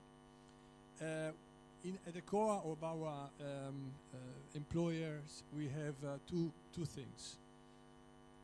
They are young, not me. They are very young. Our average age is 32. So this tells you, and it's going down, by the way. So we have a lot of young engineers, very motivated, and they are doing great product. But I think the product itself, it's how can I say? It's a condition sine qua non. Without a good product, there's no success. But it's in the customer support, in the support of the dealers like Orizont, which allow us to achieve such a success. We are investing 12% of our profit in R&D, in new project, new technology. We are working on bathymetry. We are working on something even smaller than Cube. We are working on something even bigger than Voyager. So we are expanding our portfolio from the bottom, from the top, because applications are the most incredible. So we go from forestry, power lines, archaeology, you name it, which is a beautiful thing, because one day I talk with an archaeologist and his problem in Egypt, and the next day I'm talking to Aramco in Saudi Arabia, dealing with his pipelines. The problem that we have that this that this forces us to be expert of everything, and we are not. We cannot be experts of every application. So that's why we are relying very strongly from our dealers like Orizont, which are very expert in something, like for example in agriculture, but also they have the expertise locally. So we provide a platform of a product, platform of software, platform of support, where our dealers, our customer, our partner can thrive. So that's our location. We have an office also in Australia. In Japan, we have 5 people. In the United States, we have 5 people. Myself in Germany, and then most of the team is in France, in the south of France, in Montpellier. Actually, we have already more than 400. This slide is all the 400 customers around the world, from single mom and pop business with surveyor with his son, up to Saudi Aramco, Gazprom. Maybe today not really a good company, but anyway, Gazprom is our customer, and we have I don't know, General Electric, you name it. So so we are able and used to work with the single small operation, but also with large organization.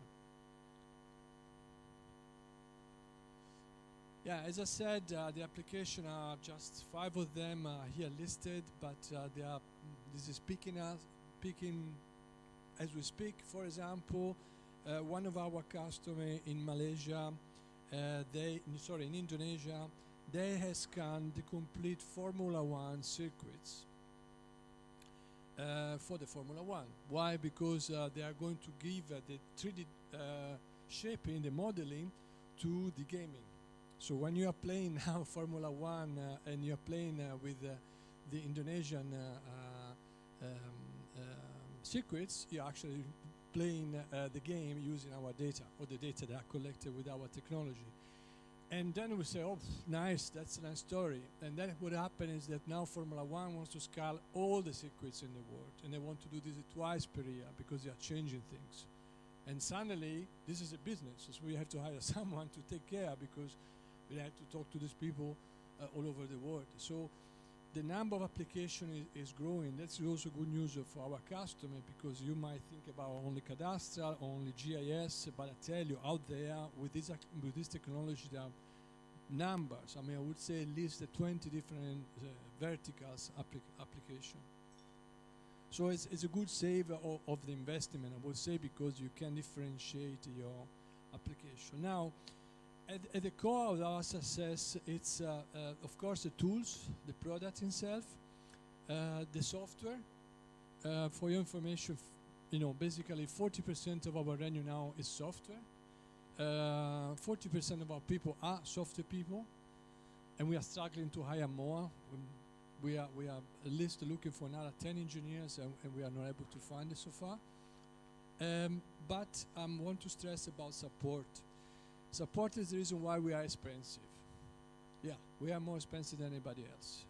And there is a reason why. Because we support our customer worldwide 24/7, also through our dealers, which provide a great first level support. But when you buy technology like this and you are in the middle of the field and you are having trouble, you pretend to bring back results in the office. So we are there to help you, and this of course has a cost. We have 10 people in our support team, which are basically, I saw yesterday a statistics, we have like 3 days to sort any problem in average, and actually we solve most of the problem in 1 day.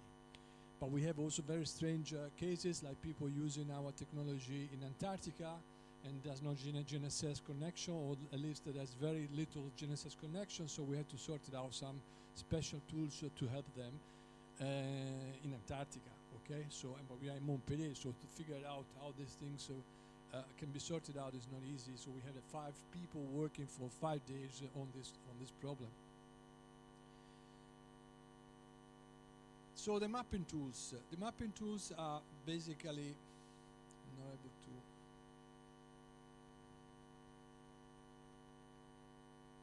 to. Okay, yes. So basically 7 series of product.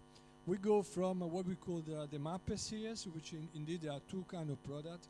This is our entry-level product, the mapper, which is the cheapest for this kind of technology. The Mapper Plus that we have here. Both are using so-called LiveOx LiDAR. This is the Orizont, this is the Avia. We have now the Regal series, if you want. This is using the Minivox LiDAR with different IMU. All our products are using Aplanix IMU from Trimble. We believe these are the best in the world so far, especially for UAV. And the 2 products differentiated because we use an IMU 15 or IMU 20, which is bigger, heavier, but also more accurate. So we are talking about 1 centimeter precision with 5 centimeter accuracy and 1 centimeter precision with 3 centimeter accuracy.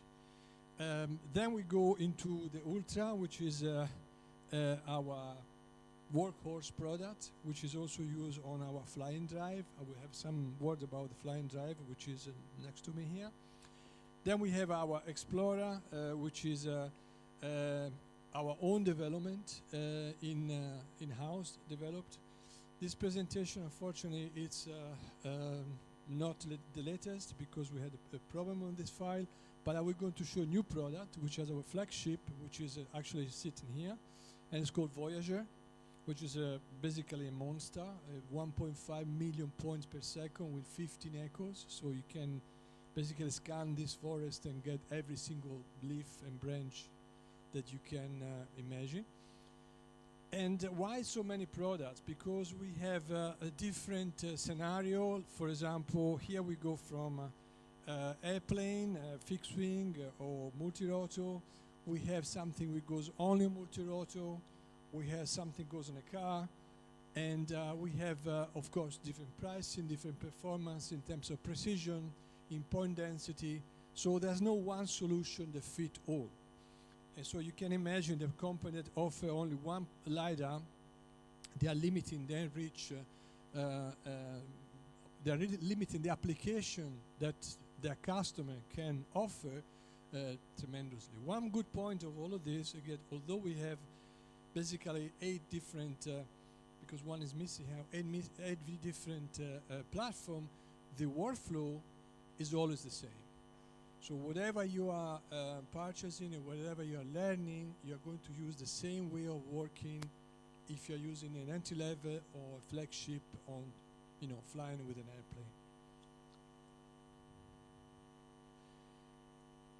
airplane.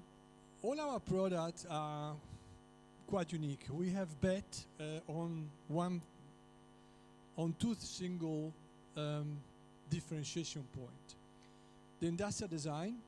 So we want products which are industrial grade, not a bunch of components with a couple of screws, a couple of cable around as you see most of the time. So we have industrial finishing with industrial design that allow you to use the product safely and also good looking, which is not bad.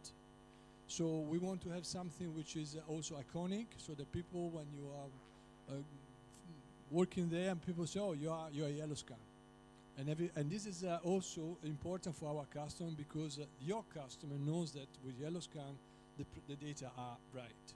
So to have an iconic product that people recognize immediately in this technology world is becoming important, almost like precision.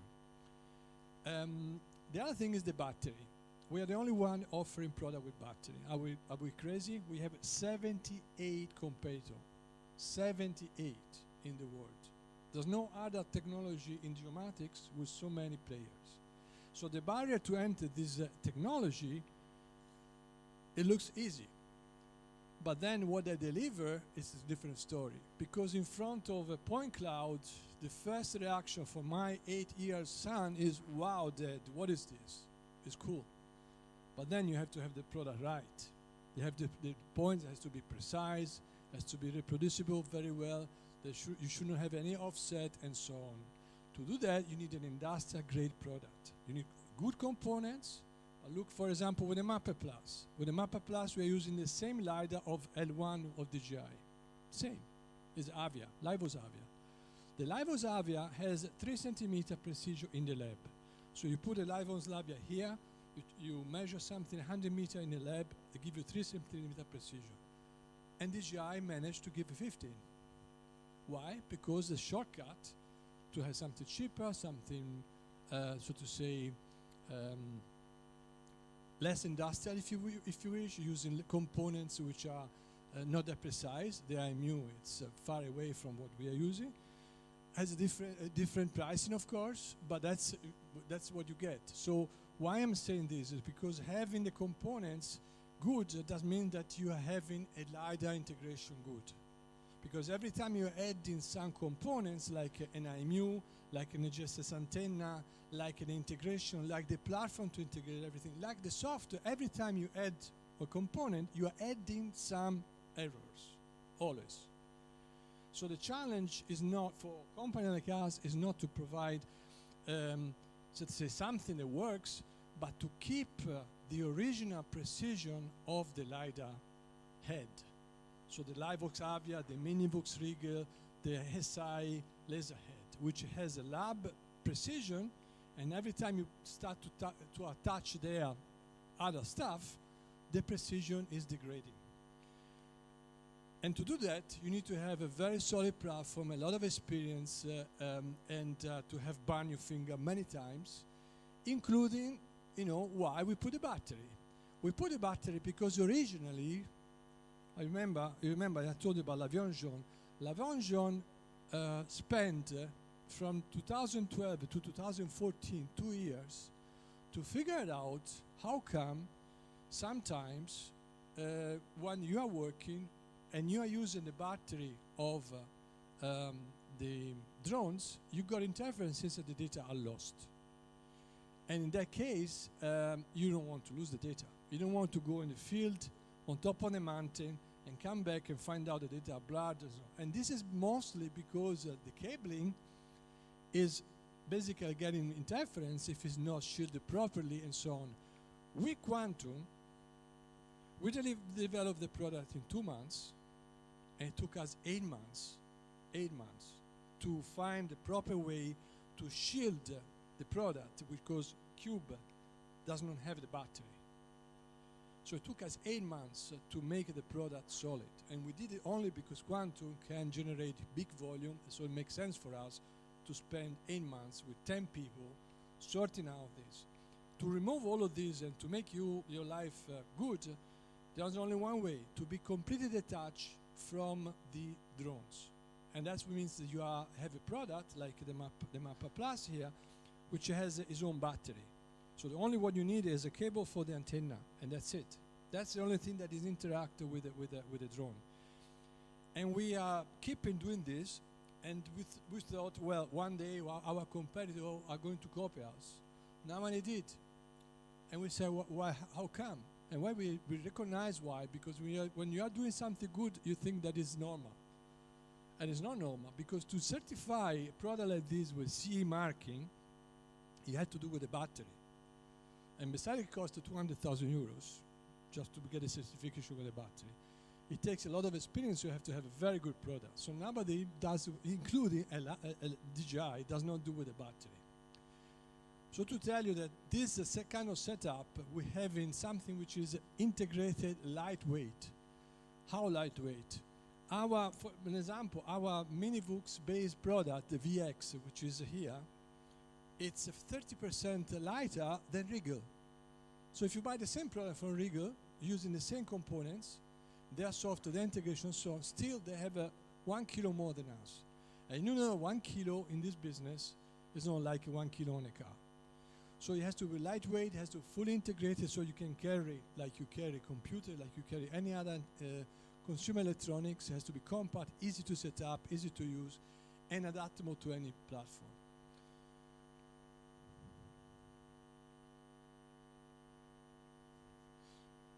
Here there are some of our integration. These are actually selection of 15 of them. We have more than 40. We cannot put all in one slide. But to show you here, we have an Explorer on lightweight. That's 400,000 euros helicopter, an Avia. That's S-Core. That's M300, of course. That's another S-Core. Then we have here Alpha unmanned. Then we have here, of course, Quantum. This is a Wingcopter, Exabotics. This is a Robinson helicopter. What else? That's a Delta UAV called Strike from Germany, also with Explorer. So all of them are, but the Cube are with battery.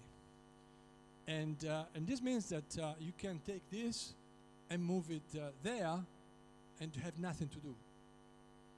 2 screws, that's it.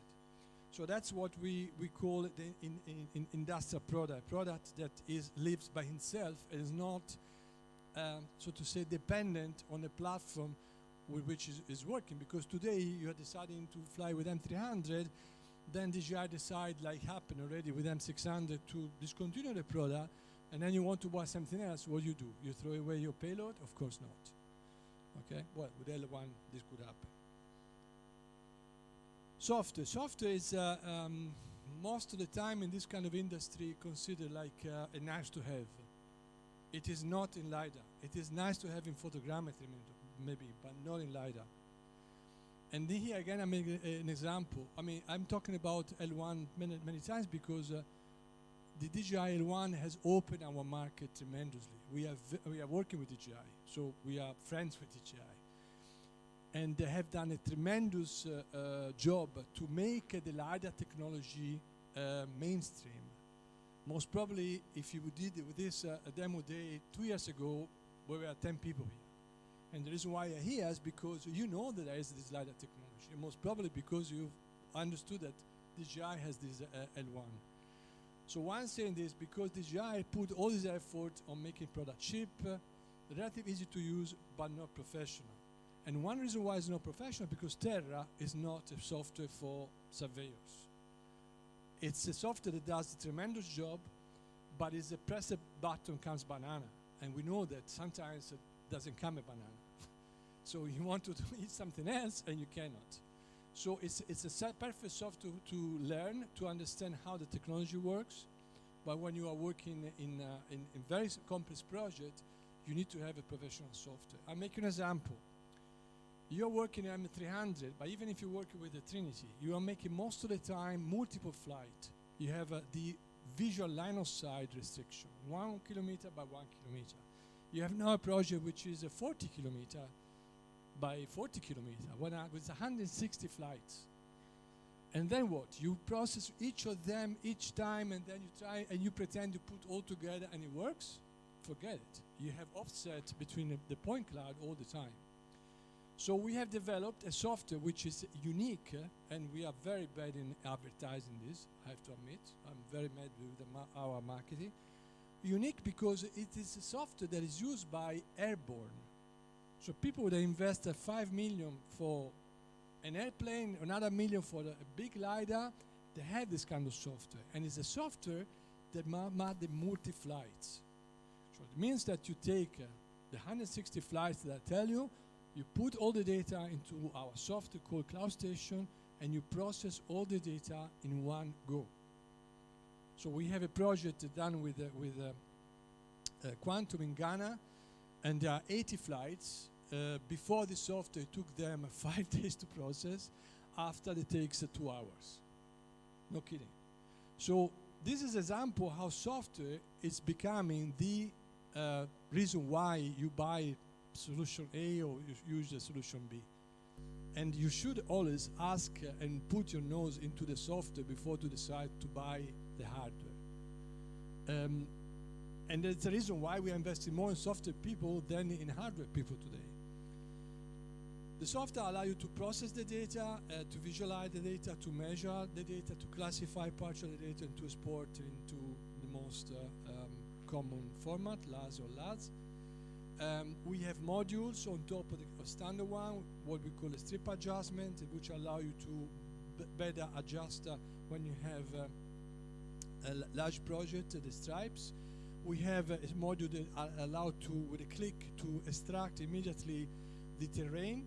So imagine that you are in a construction business, you want to build here in a highway, and you are scanning this forest, and then you don't want to go there and pick up the things by hand, but you just want to remove all the vegetation and have only the ground, so you can do a DTM in one go. That's what terrain does, without using any third-party software. The other one is colorization module. Product like our, let's say, off-shelf product like a mapper comes with a camera module. It's a 20 megapixel Sony camera module, which is attached and embedded.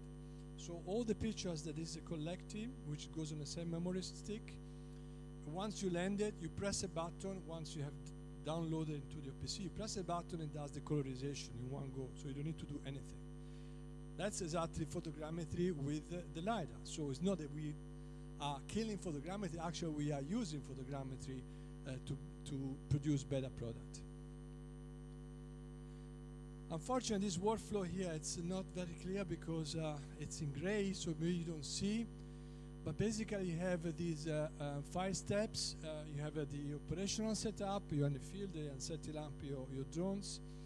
In field operation, you can use the live station, which is a software that we can also show here, which allow you to download the data while you are in the air.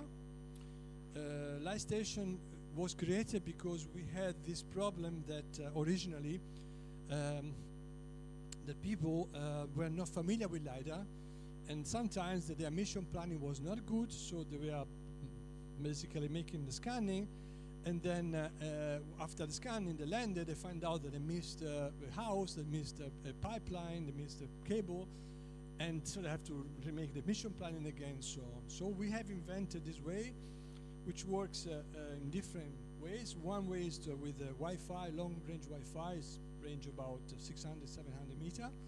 One is attached here to the drone. The other one is next to the PC. And we are streaming the data in real time in order to show to the co-pilot, call it like this, what the data are. For example, it could happen a day like today is dry, but yesterday it was raining, and some spot could be wet, and LiDAR doesn't work on wet surface very, very good, so you want to scan again that area before to land, because you still have a lot of battery, so you can decide during the flight to go back there and to fly again on that spot to acquire more data. And this is also unique. In fact, DJI copied us, but we have been using this software since and systems since now 5 years. So live station is one of the software that you can set up. You need to have an antenna, like the MLIT, for example, to acquire the RINEX data.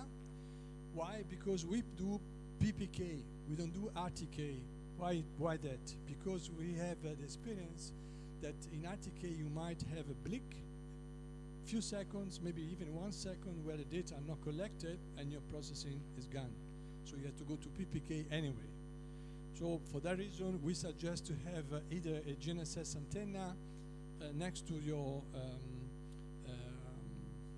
location where you are scanning the data, or it can be also a virtual network RTK that you are downloading the RINEX data in the office, or you can use Trimbo RTX system, which is covering the whole world. And by the way, we are providing 6 months license of RTX for you to test free of charge. So once you have set up this, you select the data format that you want to get out. You go into Cloud Station, which is our software to process the data, and you clean basically the trajectory. So you don't want to process the data from takeoff, from landing, the curve, to going back home. You don't want to process the data collected during this part of the flight. So you clean everything. You then apply the RINEX data to a Planex postpack, which is georeferences all the data acquired through the IMU and the GNSS, and then you are finished. So basically, 1 square kilometer is processed in about 10 minutes. So you land, you have in 10 minutes you have the data. And of course, you can do later on a strip adjustment, a terrain module, colorization, and you can also generate an orthophoto. Another software that we have is that if you have an orthophoto from someone else, even Google Earth if you wish, you can colorize the point cloud using this orthophoto. That's the feature that we will use for the cube. Exactly. Together So with the Trinity. the cube, as you can see, it's very small. Can you remove this red thing? Let's cover.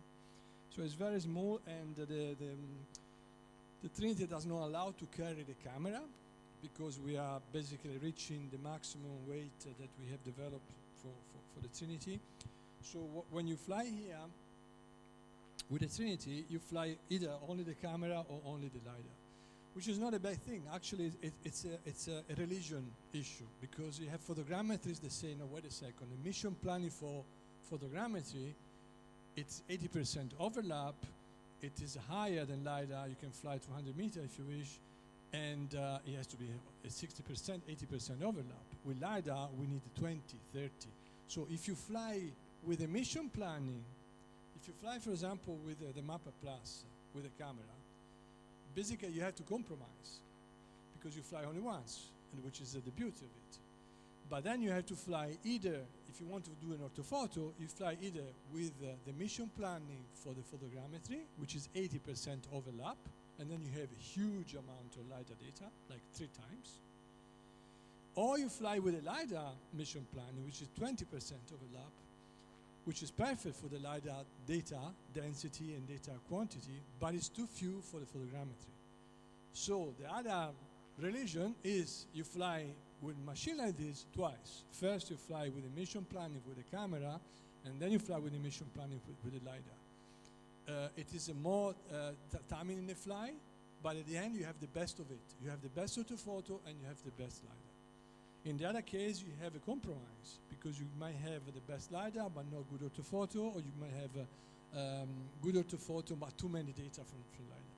Okay.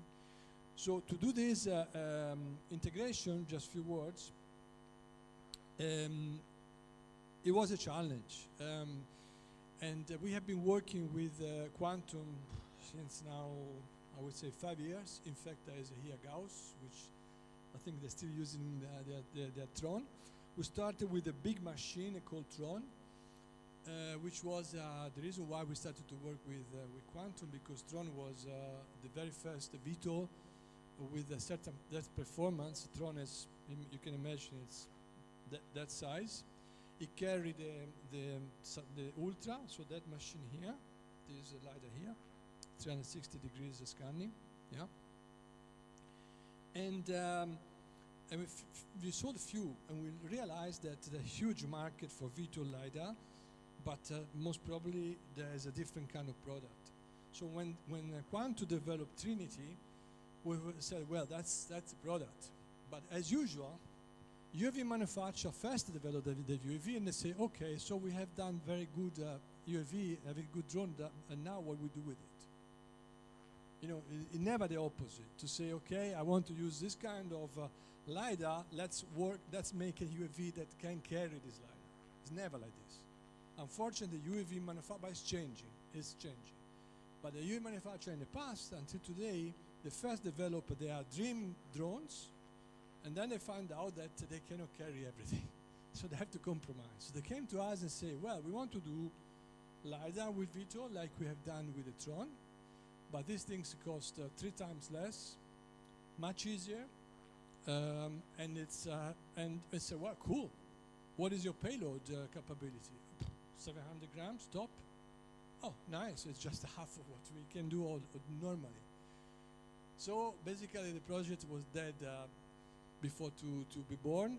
And then I said, I think we can do something better. So we really made almost kind of a secret project inside the company. And we came out with something was 800 grams. So still too heavy. So we start to use very exotic material like titanium and lighted aluminium, which is an aluminium which is even lighter than aluminium. And of course the price went up. That's the reason why it's cost more than a mapper.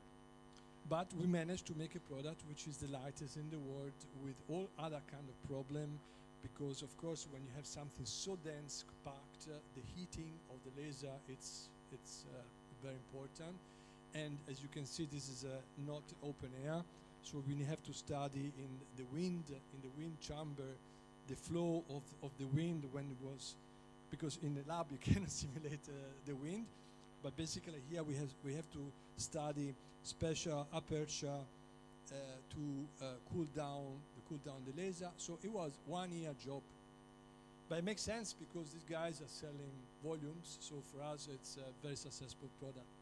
After that, why I'm saying all of this? Because after that, we understood that maybe we are touching a market which is unserved. So nobody's working in this market, but there is a market, which is the UAV manufacturer.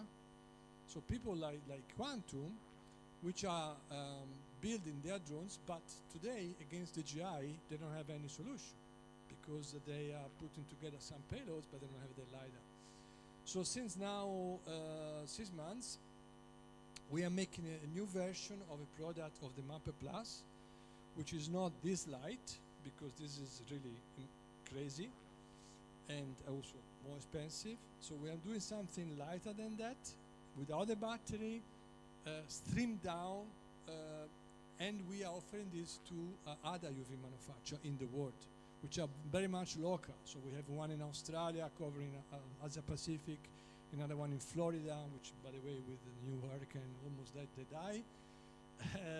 In Florida, and they're covering the United States, so very local.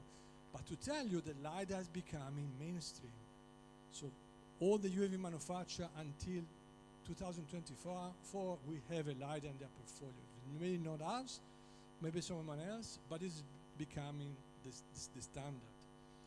And why I want to spend so much time on this product, because what we have done with Quantum shows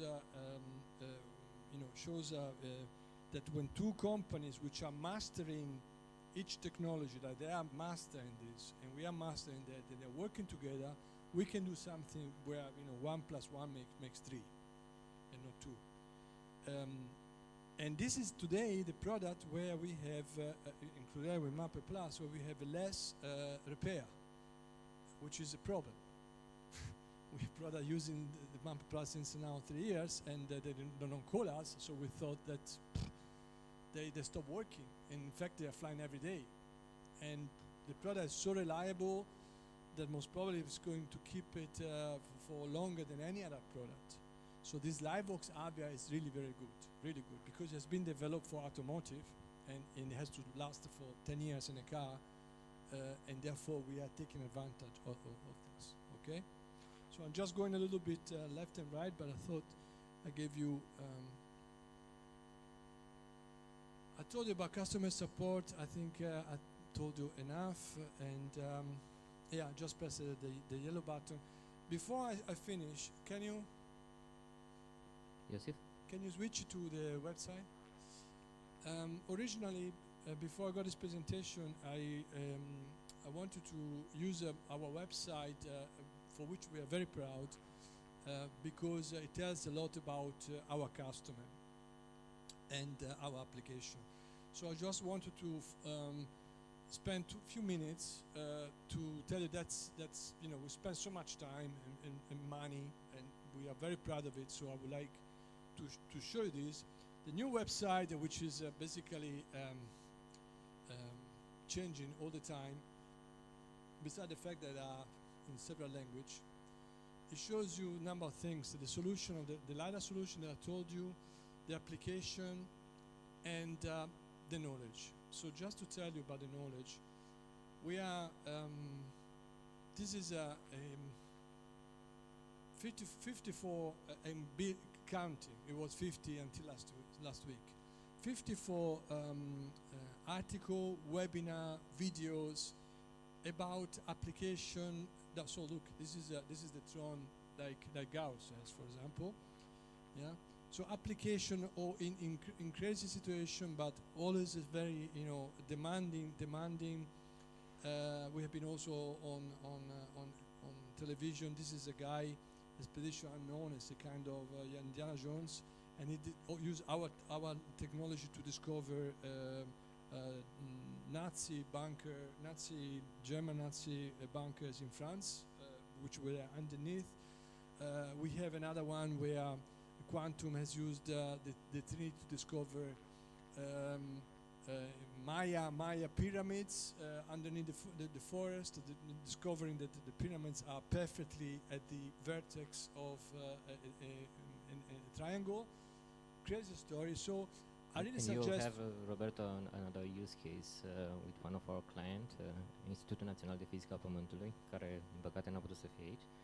So one of our Romanian clients, you'll have soon another use case that came from them. Yeah. So now, why I'm saying this, because originally we wanted to use this to show, of course, a new customer what existing customer are doing.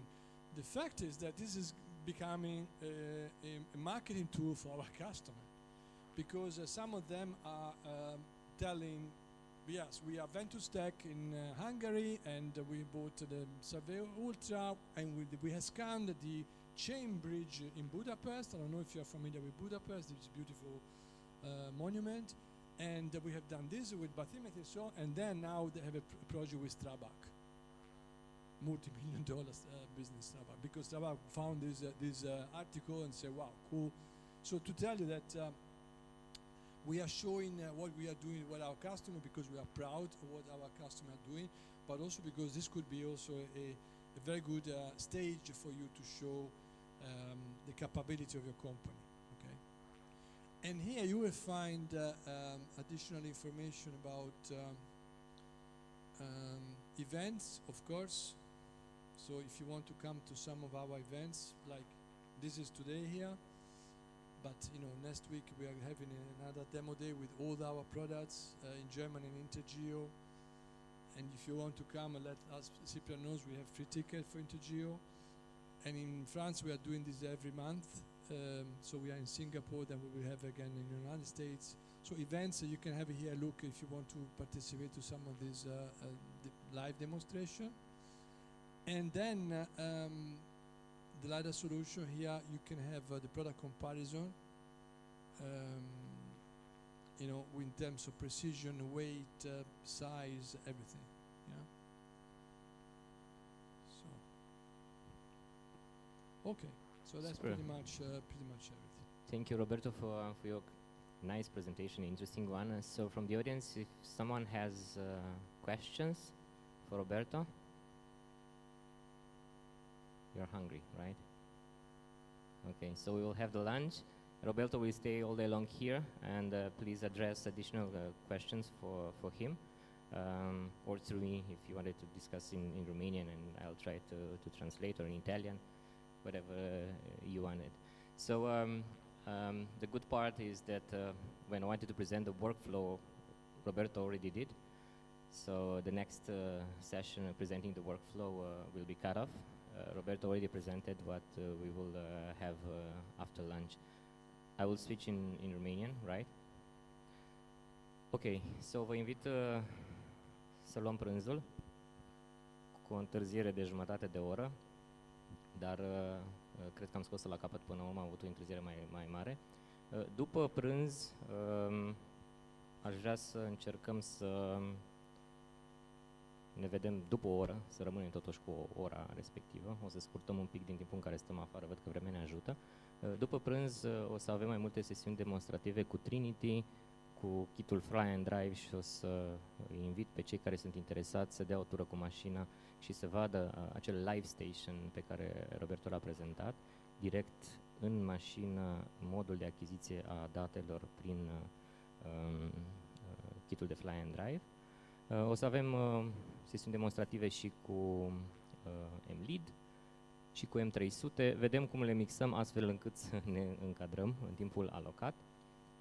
Oricum, avem un set de videouri în care noi am repetat toate aceste lucruri pentru vreme rea, în condițiile în care nu puteam sta afară, și o să vă punem la dispoziție și acele filmulețe. La final o să prezentăm rezultatele și un lucru interesant, și vorbea și Roberto, o să avem și o surpriză pentru cei care sunt din Timișoara. Azi dimineața la 5, unii din partenerii noștri au dat o tură prin Timișoara și se vede câte puțin din primăria Timișoara. I-am promis partenerilor noștri că o să aibă o surpriză azi, un pic din catedrala metropolitană, niște lucruri foarte interesante, iar în zona noastră în care am putut să zburăm cu drona și am avut aprobarea de a zbura, o să facem un mix între un zbor cu drona, între un zbor cu Fly and Drive și un merge între ele, ca să vedeți diferențele în condițiile în care nu putem zbura cu drona, ce putem face la sol sau combinații de înluate câte capa.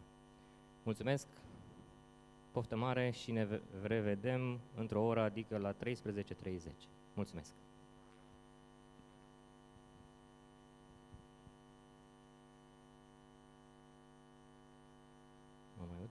Aici o să vedeți masa, da? Că e pregătită.